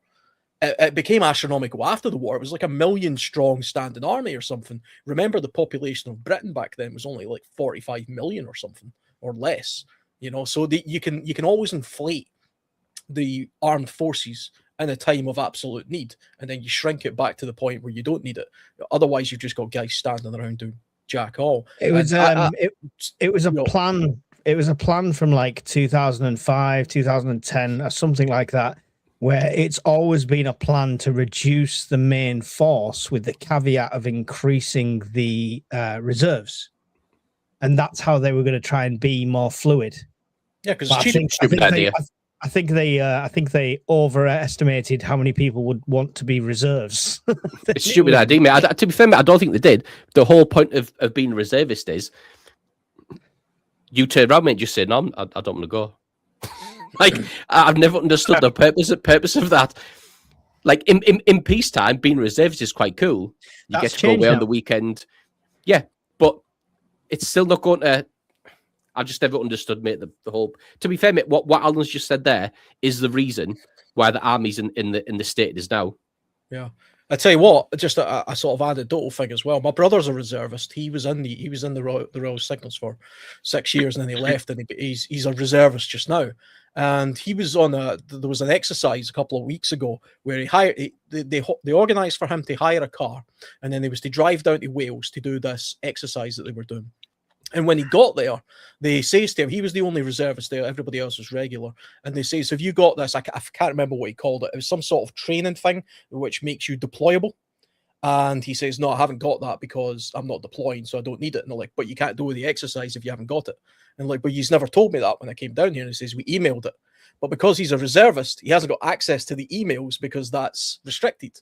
So he literally went all the way down to Wales. They paid for this. They paid for him to hire a car, go to Wales, get accommodation there to do a 2-week exercise that he wasn't allowed to take part in. So they literally just had him like standing with a bloody high-vis vest on, sort of guiding guys as they tab by and all that kind of nonsense. Total waste of time. All because they couldn't be bothered sorting out an email for them or giving them the some sort of fitness test or something that makes you deployable. I can't remember what he called it. I was like, "What the hell?" Probably, probably in OFTL, I would imagine. Something like that. Yeah, something like that. He mentioned. I mean, but what kind of mad organization is that? I mean, it's just the most. When I heard that, I thought that's pretty pathetic. Surely they could just give you access to. Could they not have texted you or something like, yeah, nobody's that joined up. They're not thinking that way. Like, yeah. I can tell you how bad, mate. And like another perfect example of that is right. So back in 2000 was it 12 or 14? I can't remember. That was only 2 years. It was either before I went to Afghan or after. It might have been after. So I've been 2014. And so I was in 7 years, mate, and there was 2 lots of redundancies in those 7 years. So think about that as well. From 2009 to 2016, there was 2 lots of redundancy, and that was at the height of the Afghan war. Wow. And they thought full screws and above, so corporals and above, they were getting rid of. So all that experience, they were willing to make redundant. I mean, I understand the concept of not having a standing army in peacetime, but I don't know what the exact figures are now. But I did once see a statistic that said that the New York Police Department has more police officers than the British Army has soldiers. And yeah, 100%. That's insane. You know, we're a country of 70 million. The population of New York must be, I don't know, 12 million or something. But I saw a thing the other day, mate, and it said if they wanted, you know, when Starmer was on about sending troops to Ukraine, they said realistically we could only send a battalion of blokes, which is what, 700 people. Jesus Christ. Would be 700 blokes. The numbers floated when that was mentioned was 10,000, and I thought to myself, who? You might be able to send 10,000 cadets. I don't. The only army that's got bigger in the UK is one arriving by boat. Oh, it's skirted the line. Watch for the squad coming in to dragging Brian out now. Thunder flashes coming in through the shed. That'll be it. It's the opinion police. They don't need to, mate. You just have to wait for that light to fall off again. Release the light. It's at times like this where I put my tinfoil hat on a little bit, though, and think that this is actually just all part of a bigger picture, a bigger drive in order to gear the public up for the inevitable. Like, yeah, it's terrible. The armed forces are shocking. We now have to spend all of this money on making the army bigger, having more ships. The Liberal Democrats of all people are talking about building nuclear weapon delivery systems back in Britain so we don't have to rely on Trident, the Americans anymore, which I don't know why we ever did in the first place, because we were just cheap as hell, and that's why we relied on the Trident system. The French never did it. They have their own delivery system. I don't see why we couldn't do that. So it's as if we're being geared up and prodded so that the public come to the decision. It's going to get, and you know, imagine 10 years ago, the government saying we have to spend 5, 6, 7% of GDP on the armed forces, you would have every hippie in the country go, no war, no spending on defence, all that kind of nonsense. But if you keep on prodding the public with news stories that we're so desperately undermanned and so desperately understocked, we can't defend ourselves, etc., and there's all these threats, the public then go to the government and saying, why aren't you spending more? Why aren't you increasing my tax in order to spend more? It's almost as if we're being manipulated into the inevitable massive tax rise in order to fund all this stuff in the first place. That could be just to boost the numbers, but it also could be to prep for World War III, which I think is long overdue. But that will massively backfire, because that is ammo for everyone saying, well, why are we spending XYZ billion on social welfare and nothing on the military? Well, why are we? I mean, I would ask that question as well. I mean, that's the biggest drain in this country. But the reason we do that is because we are captured by a form of socialist Marxism in this country. My opinion, politically, cut that crap. The Labour Party is a benefit class party, and so in Scotland we have the SNP. They're exactly the same. They would rather throw money at their voter base, who are people who don't work, they claim benefits, but they still vote for these parties. And so they're doing everything possible to appease them. And the whole immigrant thing and all that just feeds into the Marxism of socialism. That's why that's allowed, and that's why that's taken place in America as well. That's a Western phenomenon for another podcast, maybe. But, all that stuff's going to backfire on us. It's already backfiring on us. And it's only backfired on people at work. That's the problem. Yeah, my tax is astronomical. I don't even make a lot of money, but I'm half of my salary is just bloody tax. If you factor in all the other stuff.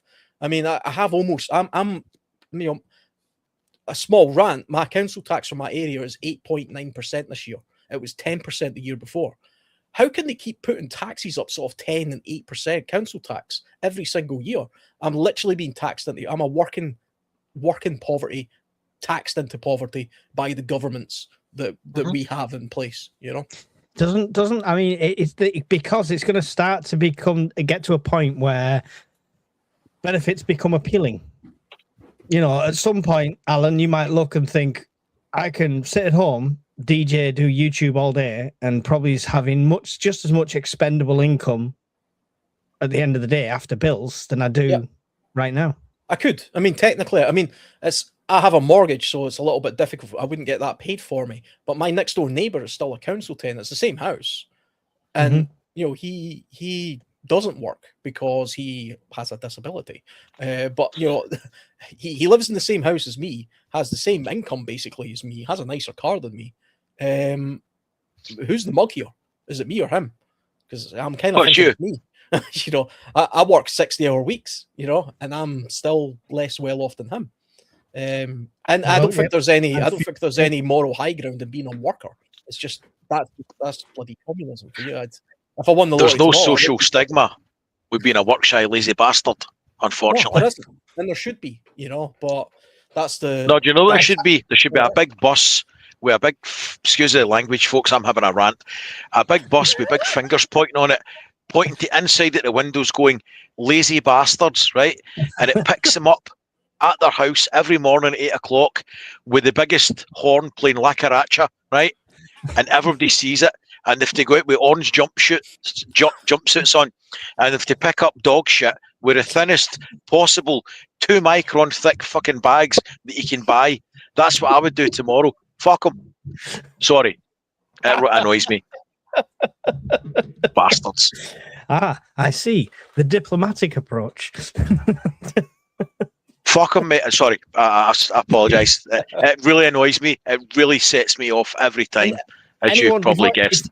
Before anyone gets on the high horse who is on benefits for a good reason in here, we're not chastising that in any way. No. Because you should be as pissed off as we are, because if you're generally entitled to them, you cannot genuinely work and stuff like that. They're taking money out of your pocket just as much as ours.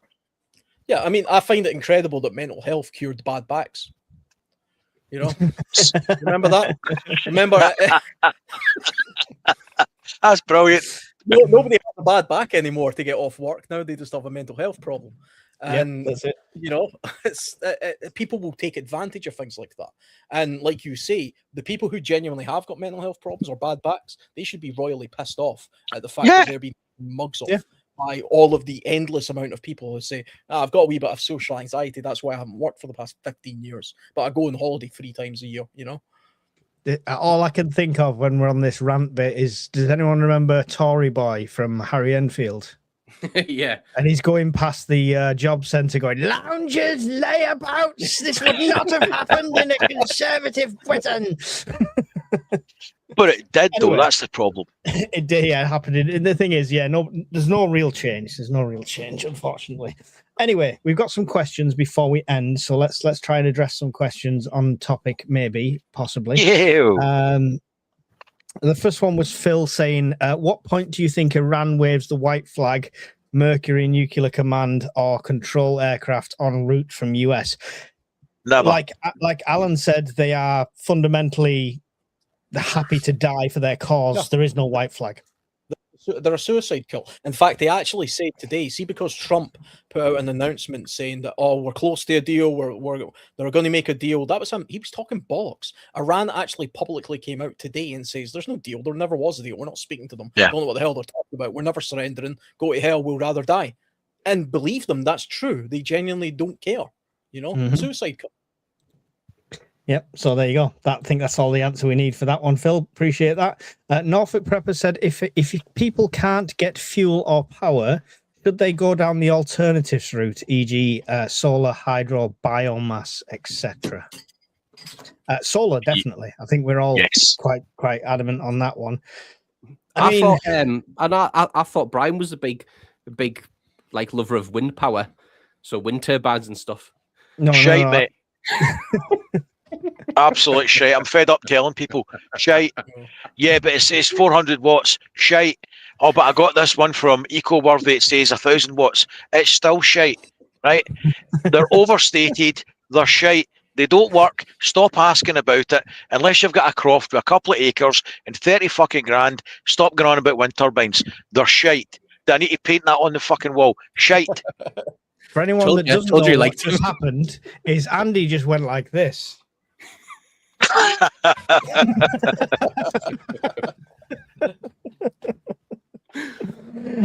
Okay, yeah, there you go. I mean, hydro, biomass, I don't really know much about biomass. Hydro, if you've got a flowing river, 100%, I think hydro is a good one. You'll never get as much power as a sunny day with solar or a mediumly sunny day with solar, but it's 24/7 generation. Yeah, it's all the time, right? It's better until you've got to go up there every single day and clean out the leaves and silt and shit, right? There's a manual task involved with it. So if you can afford to do this stuff, if you can afford to do this stuff, there's no reason not to, right? That is the case. Definitely, 100%. You know, I mean, I would love to put solar on my house. I literally can't afford it, and I'm not going to take finance out on that just now. I'd rather get a wood stove and then run to the woods when it all goes completely to hell. But you know, if you can afford to do it, do it. Yeah. Hey, I've done it before. We know. We turned up to the island and there's a 4-star hotel. There you go. RAF base. I would be living like so well.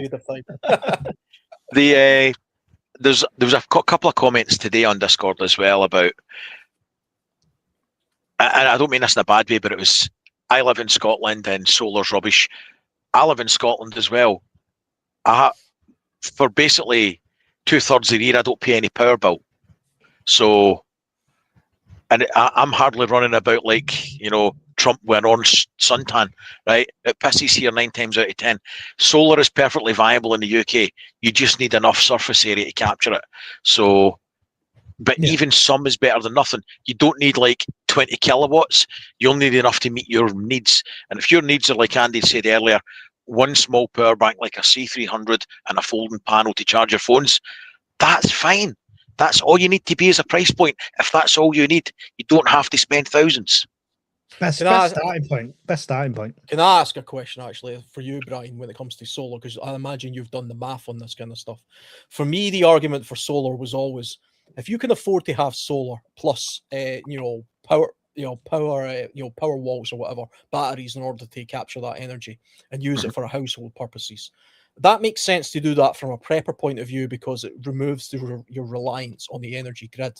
But from a financial point of view, it still doesn't make sense because not only, I mean, it's fine to say, yeah, I don't pay an energy bill in the summertime, but I do in the wintertime. But you also have to realize, or I'm thinking, don't those batteries have to be changed every 5 years? So No. it's okay to say, yeah, I spent 30 grand on solar, but I'll get my money back in 10 years. But no, you won't, because in 10 years you're going to have to replace those batteries and replace, that solar stuff, and so you're never actually making any money. You're never getting your money back because you have to replace it all. I can answer that. It depends what you look at it, right? The feed-in tariff was very generous when it came in, and now we've got SEG, which is utter shite. But I can guarantee you a few things in life other than power is only ever going to go one way in terms of cost, and that is up. And that has been, there's little peaks and troughs, but energy always gets more expensive. So whenever you get into buying your own power or becoming independent from the grid or semi-independent, it'll always be cheaper then than it's going to be in the future in terms of saving you money. Your cycle life, you're looking at about, so they'll talk about they'll guarantee you 80% capacity.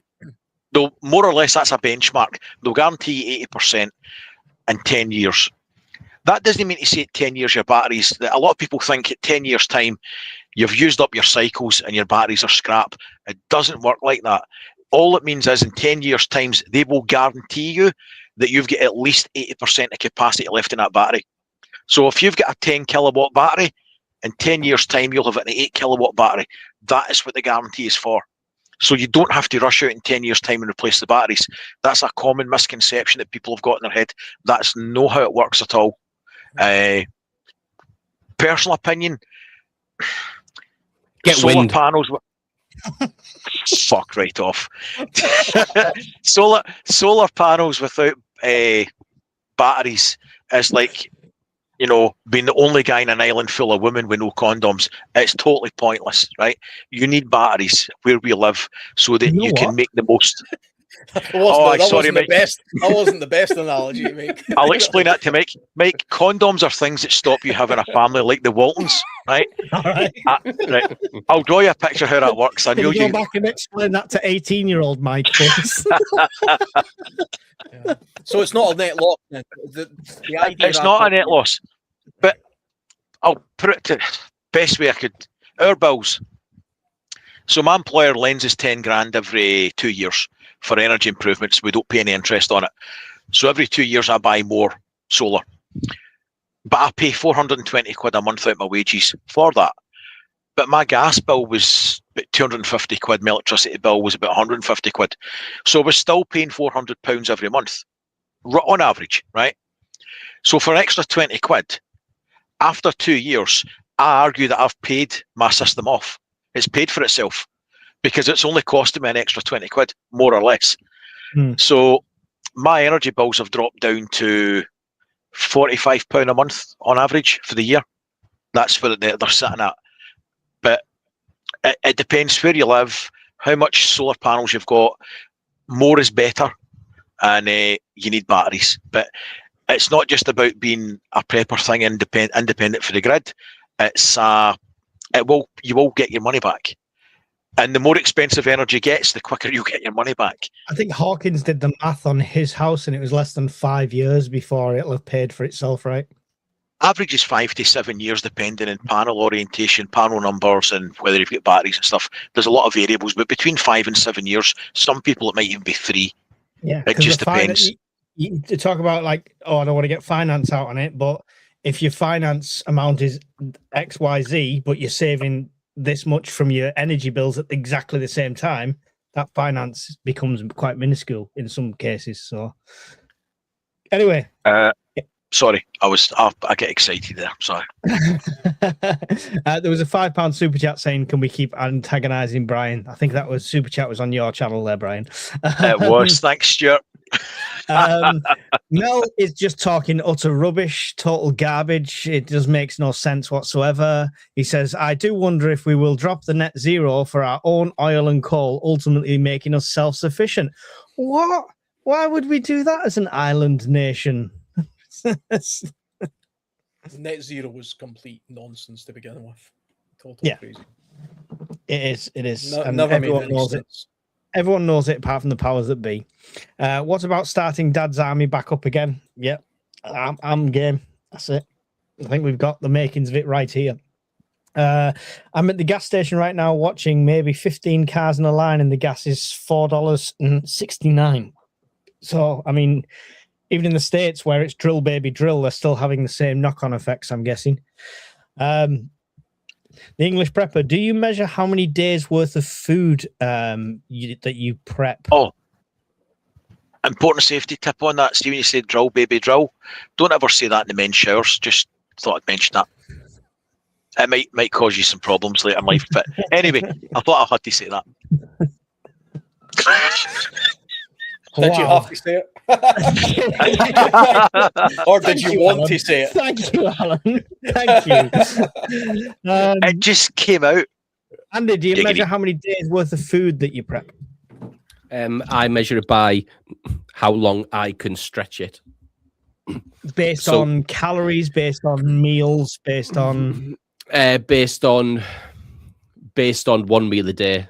So I base it on the extreme ends of things. All my preps are based on the extreme ends of things. So if I had, for example, I don't know, say I had 30 24-hour ration packs, for example, I would double that to 60 and say I could make that last 60 days. That's how I do it. I do things on the like I said, mate, before when I started the channel, I said if something happened, I would go from prepping to surviving.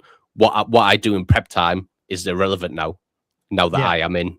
So survival mode. Yeah. So everything I have, mate, is stretched to the extreme, really.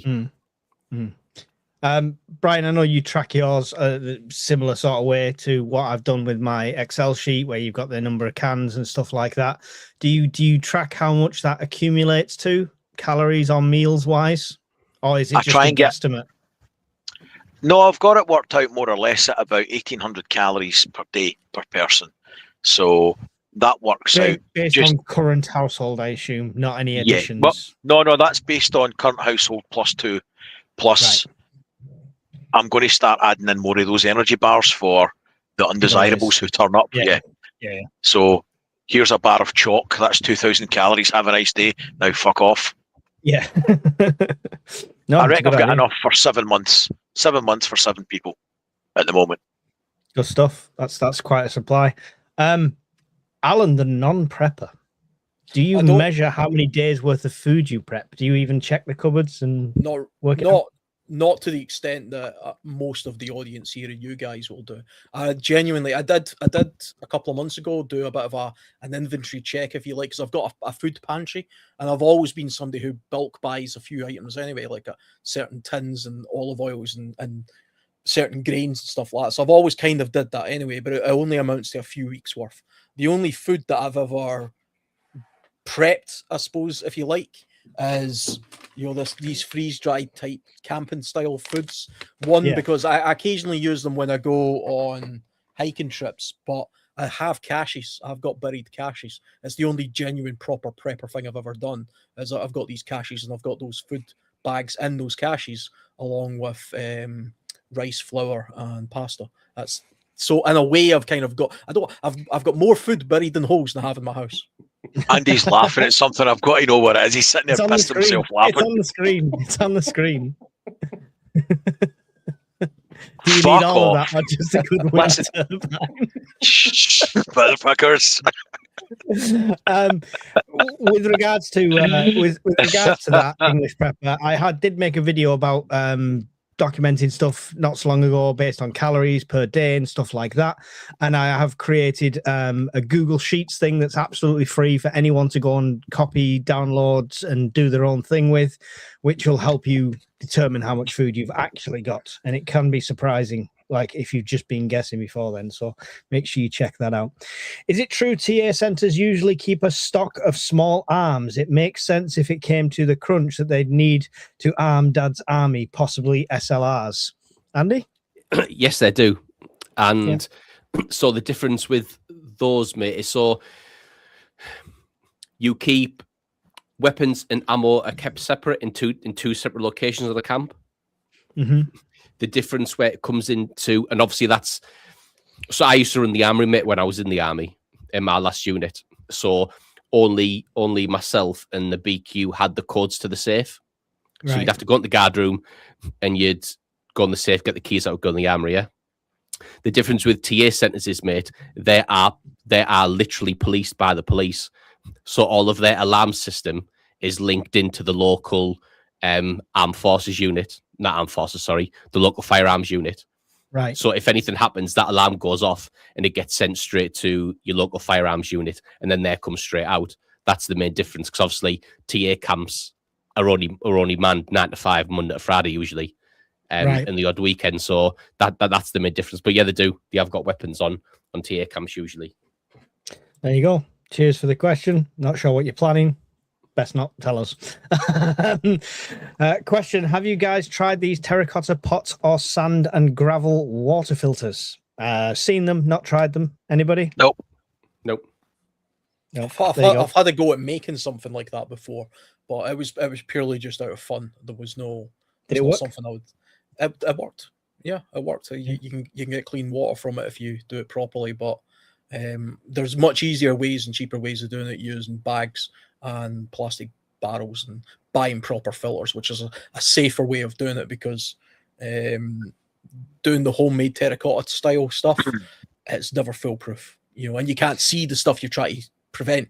That's, remember, it's only a filter, not a purifier. If you're going to save money with prepping, make sure it's not on your water and the stuff that's going to sustain your life. Like, if you buy a cheap stove and it goes wrong, then you're going to eat cold meals, but you're still going to eat. If you cheap out on the water filter, you're going to shit yourself to death. Don't buy chest wigs, gold medallions, and get your teeth done in Turkey, and then do a prepper channel, because your money's better spent on food and water. Just going to throw that out there. I think he had a wind turbine as well. Aye, fucking Barry Gibb. You boy. Sorry, so a bit wishful. He says, sorry if it's being covered, or asks, but what's the easiest and most cost-efficient heating system with no gas or electric mains? Sleeping bag. Good answer. Sleeping bag, mate, in a hot water bottle. Yeah. Heating yourself is much easier to heat a 100%. room. Yeah, yeah, that's a great answer. Yeah, I feel like an asshole. I was going to say set the neighbour's house on fire. I was way off. I got it totally wrong. I mean, no gas or electric. You've still got your diesel heater, right? Diesel heater. That's for solar. Can you run a heater like that off solar? Is there anything like that? Well, I could run an electric heater off the battery bank in the solar. So a little blown air heater that's down there, it runs on 1,000 watts. So on a full charge of the domestic batteries, excluding the power banks, I could run a heater for 22 hours. Okay. In theory. Obviously, that's when the sun's out in the summertime, when you're getting the best use of solar. When you don't need the heat. When you don't need it. Yeah. Your times you need a heater is when your solar performance is the weakest. So it's the worst possible time to use up your limited resources then. Diesel heater or Mr. Buddy heater for me. Yeah. Any additions to that, Alan? No, I don't think so. I mean, other than if you needed to relegate yourself to a particular room, and you'd be amazed how easy you can heat it up. And there's things you can do to make your home more firmly insulated, with decent curtains, carpeted floors, draft excluders, that kind of stuff. And the room I'm in just now is a normal double bedroom size room, and just me in here by myself and a couple of computers running. The temperature in here is, well, it says it's 19.8 degrees on this. It feels a little bit warmer than that, to be honest, but there's no heater on, and it's quite cold outside at the moment. So you can heat a room like this quite easily. And if there was a couple of yous in here with a TV on, just layering, I spend days under tarps in the winter, and I'm never really cold because I'm dressed properly. My 24-hour blackout thing that I did taught me quite a lot, because it's still winter when I did it, obviously. So it's amazing how quickly the temperature in a house that you think is well insulated can drop. And I think Andy's spot on. Sleeping bag, layers. I had gloves and coat on, and that was the best thing. I was shocked how much this little thing kicked out, which just runs off the same gas canisters that we talked about, you know, that a 28 thingy, and it didn't use all that much gas. I was turning it I off was more shocked it than never on. blew up. There's still time.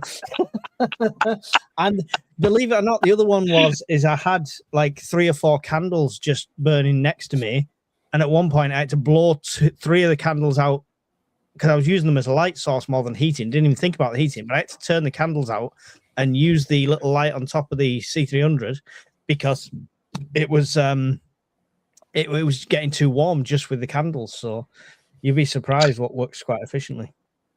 That power bank there, the little one that I showed a minute ago, and the electric blanket, that'll run that electric blanket for between 5 and 7 hours. So if you've got a few of yous in the house and it's not even bedtime, you could be sitting around on the couch or on the floor on a blanket with that round you and another blanket on top, and it'll keep you toasty warm in the coldest of times and not a lot of power. Yeah. For anybody who's interested in keeping a small area warmed, there's a few YouTube channels about the traditional way Japanese people heated themselves in their houses, because their houses are traditionally terrible when it comes to insulation, literally paper walls and stuff like that. And they have like a special table, a low table with like a blanket thing around it, has a fan inside it, a heating system, that kind of stuff. I forget the name of it. I've mentioned this before, but there's tons of channels about it. It's really interesting actually the way they layer, and they relegate themselves to certain spaces. They heat themselves, they don't heat the room, and they've got all these techniques of doing that. And because eventually the inside of your house will become the ambient temperature of outdoors if there's nobody in it and there's no energy. But the way the Japanese do it is incredible. Yeah, that's cool. I'll look into that. Hopefully that helps. Wishful will be 2 more questions and then we can let everyone go because we've hit the 2-hour marker here. I have a log burner, but wonder how other possibilities for family who don't have this. I think that was just a follow on from her question there. So log burner is the goal for a lot of us. I think it's circumstance and houses, and government's doing everything to make them illegal. They're trying everything to ban them. They tried it up here as well. Absolute wankers. Yeah. Last one here from Scoop, the White Adder. Did you not see what happened the last time when our subs tested their launch systems? USA maintained these. We're getting conned. I assume he's talking about the lovely spiral display that the Tridents did on 2 test fires, right? That must be that one. What about modern version of Churchill's Civil Defence Corps? Yeah, same as the Dad's Army thing. I think you're good. We've got other questions in there, but I am going to have to let the guys go because it's been 2 hours. Brian's on a 5-can limit, so I've got a can and a half left. I'm good. It's all right. You're okay now. No, we will. Any other questions? Tune in next week when we'll do a Q&A. It'll be an update on the state of the nation. It'll be an update on the state of the war in Iran, followed by nothing but Q&A. Because you guys are so active in these. We have over 300 people in here. And if we get some questions in, we can spend a bit more time doing them. So tune in for them next week. Alan, what's coming up on your channel this week for people to, or this month for people to look forward to? I think there's a kit review coming up. There's another walk and talk thing that I'm doing. And I am, as I've said for the past few weeks, still behind with the proper stuff. But I've got some footage that I need to just finalize, and I'll get some proper camping stuff up there as well. So, because my channel's mostly, I say it's outdoor based, but the past couple of months it's been mostly kit reviews and stuff. But if you're interested in that, that's there. Awesome. That's the World Survivalist. I'm sure they'll put the links in the chat for you, so make sure you go and check that out. Brian, what's going on your channel this week or this month? I don't know. It's just all shite, really, isn't it? That's just random stuff. I've not got a plan. I've got a backlog of stuff to do, and I've not got round to it yet. So that was the last one. A knife. So the channel members voted the next giveaway. They want a knife. So the budget's 90 quid. I'm going to get the best knife I can for £90, and we'll review it. And then send you some links. Good man. And then one of the channel members, you get it. If they're over 18, and by the way, you're going to need to prove it, because I ain't doing time for sending a knife to a child. Are you going to get something off Raven Forge, Bri? No. No. I got first time I've bought anything from them, no harm to them, but I got 2 of the lucky bags, and They were. That's nothing to do with Raven Forge. What idiot buys a lucky bag? That's what I would say. It would have fit you better if you'd used bags throughout your life. I'm going to say. It would have saved a fortune. Oh dear. I just randomly wanted to see what was in them. So, and I'm not into knives. I prefer things that go bang. So, like your condoms. Oh, your light fittings. Oh dear me. Andy, you were asking about content on the Discord. What's coming up on your channel? Yeah. So I'm flying to Poland, mate, next week. Oh, nice. So I'm going to do an EDC video of what I'm taking to Poland. And I know most people know I was in the artillery, but I think people assume that I did light guns or something similar. But I didn't. I was actually precision fires. So I was all to do with missiles. So someone dropped something in the Discord, mate. They wanted to know the difference between Patriot missiles, what the payload was, how they interact with drones and all that type of stuff. So I'm going to throw a video out on that as well, mate, I think. Oh, awesome. Nice one. Look forward to that. So there you go. So make sure if you've took the time to join us today, whichever channel you've joined on, make sure you take the time to go and check out the other channels. On my channel this week, it's more ranting and rambling and interviews and all sorts of rubbish. So that's so if you're watching on one of the other guys, you can always check out mine as well. All the links are usually in all the videos. I've started putting the links in properly, so you can link to all of these guys' channels. They're all linked below, including some of the panel members that are not here at the moment. So make sure you take the time to go and check all them out. It would be much appreciated. Andy, final thoughts on this subject and then goodbyes? Yeah, I think what Alan said earlier, mate, if you just prep for, irrelevant of what you prep for, it is kind of a catch-all. So whether you're prepping for grid down, whether you're prepping for fuel shortages, whatever it would be, I think it catches all. It catches everything. And other than that, jump in the Discord, guys. We're all in there. Active every day. Lots of good stuff in there. Jace the login's always good. Take the piss out of. So feel free to jump in there, guys. And like I always say, guys, if anyone's got any questions they don't want to ask in the Discord because they feel daft or whatever, always feel free to DM me and I'll answer best I can. And it's worth mentioning that honestly, the Discord, as much as we have banter, there's no silly questions. If you're brand new to prepping and you're asking you think it's going to be the most basic question that you should know, don't worry about it. We'll answer it properly, and you know we'll guide you in the right direction. Brian, final thoughts and goodbyes. Can we just take a moment to think about the unfortunates of the world, like Welsh Prepper, because poor John at this moment in time is having to experience a hotel without an RAF butler, and those of us that are fortunate, you know, unlike him, he's having to slum it, and I'll bet it's not even best port. So I'd just like to take a chance to, you know, think of the less fortunate people in the world. Poor guy. Thank you, Brian. It's totally selfless of you. Alan, any final thoughts on this subject?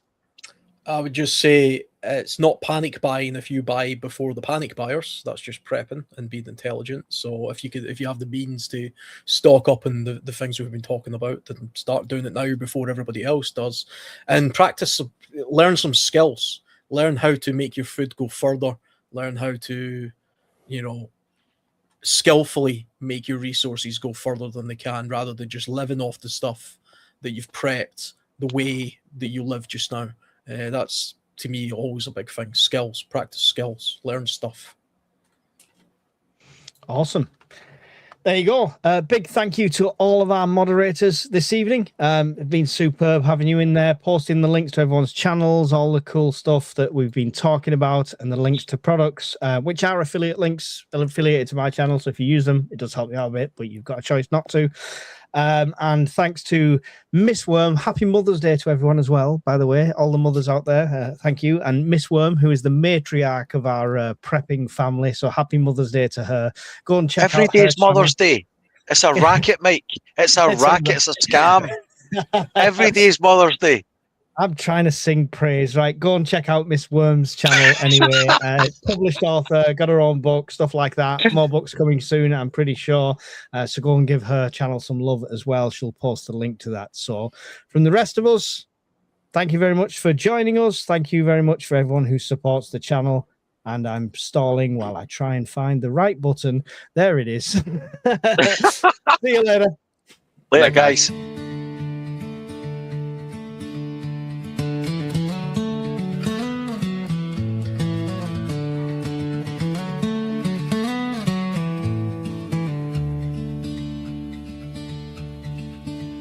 Round the fire warm and bright, stocked up food for the night. Got our plans set in gold for the days when it's cold. Tools and gear stacked up high in the cabin we reside. Listening to the winds howl, prepping for the morning's prowl.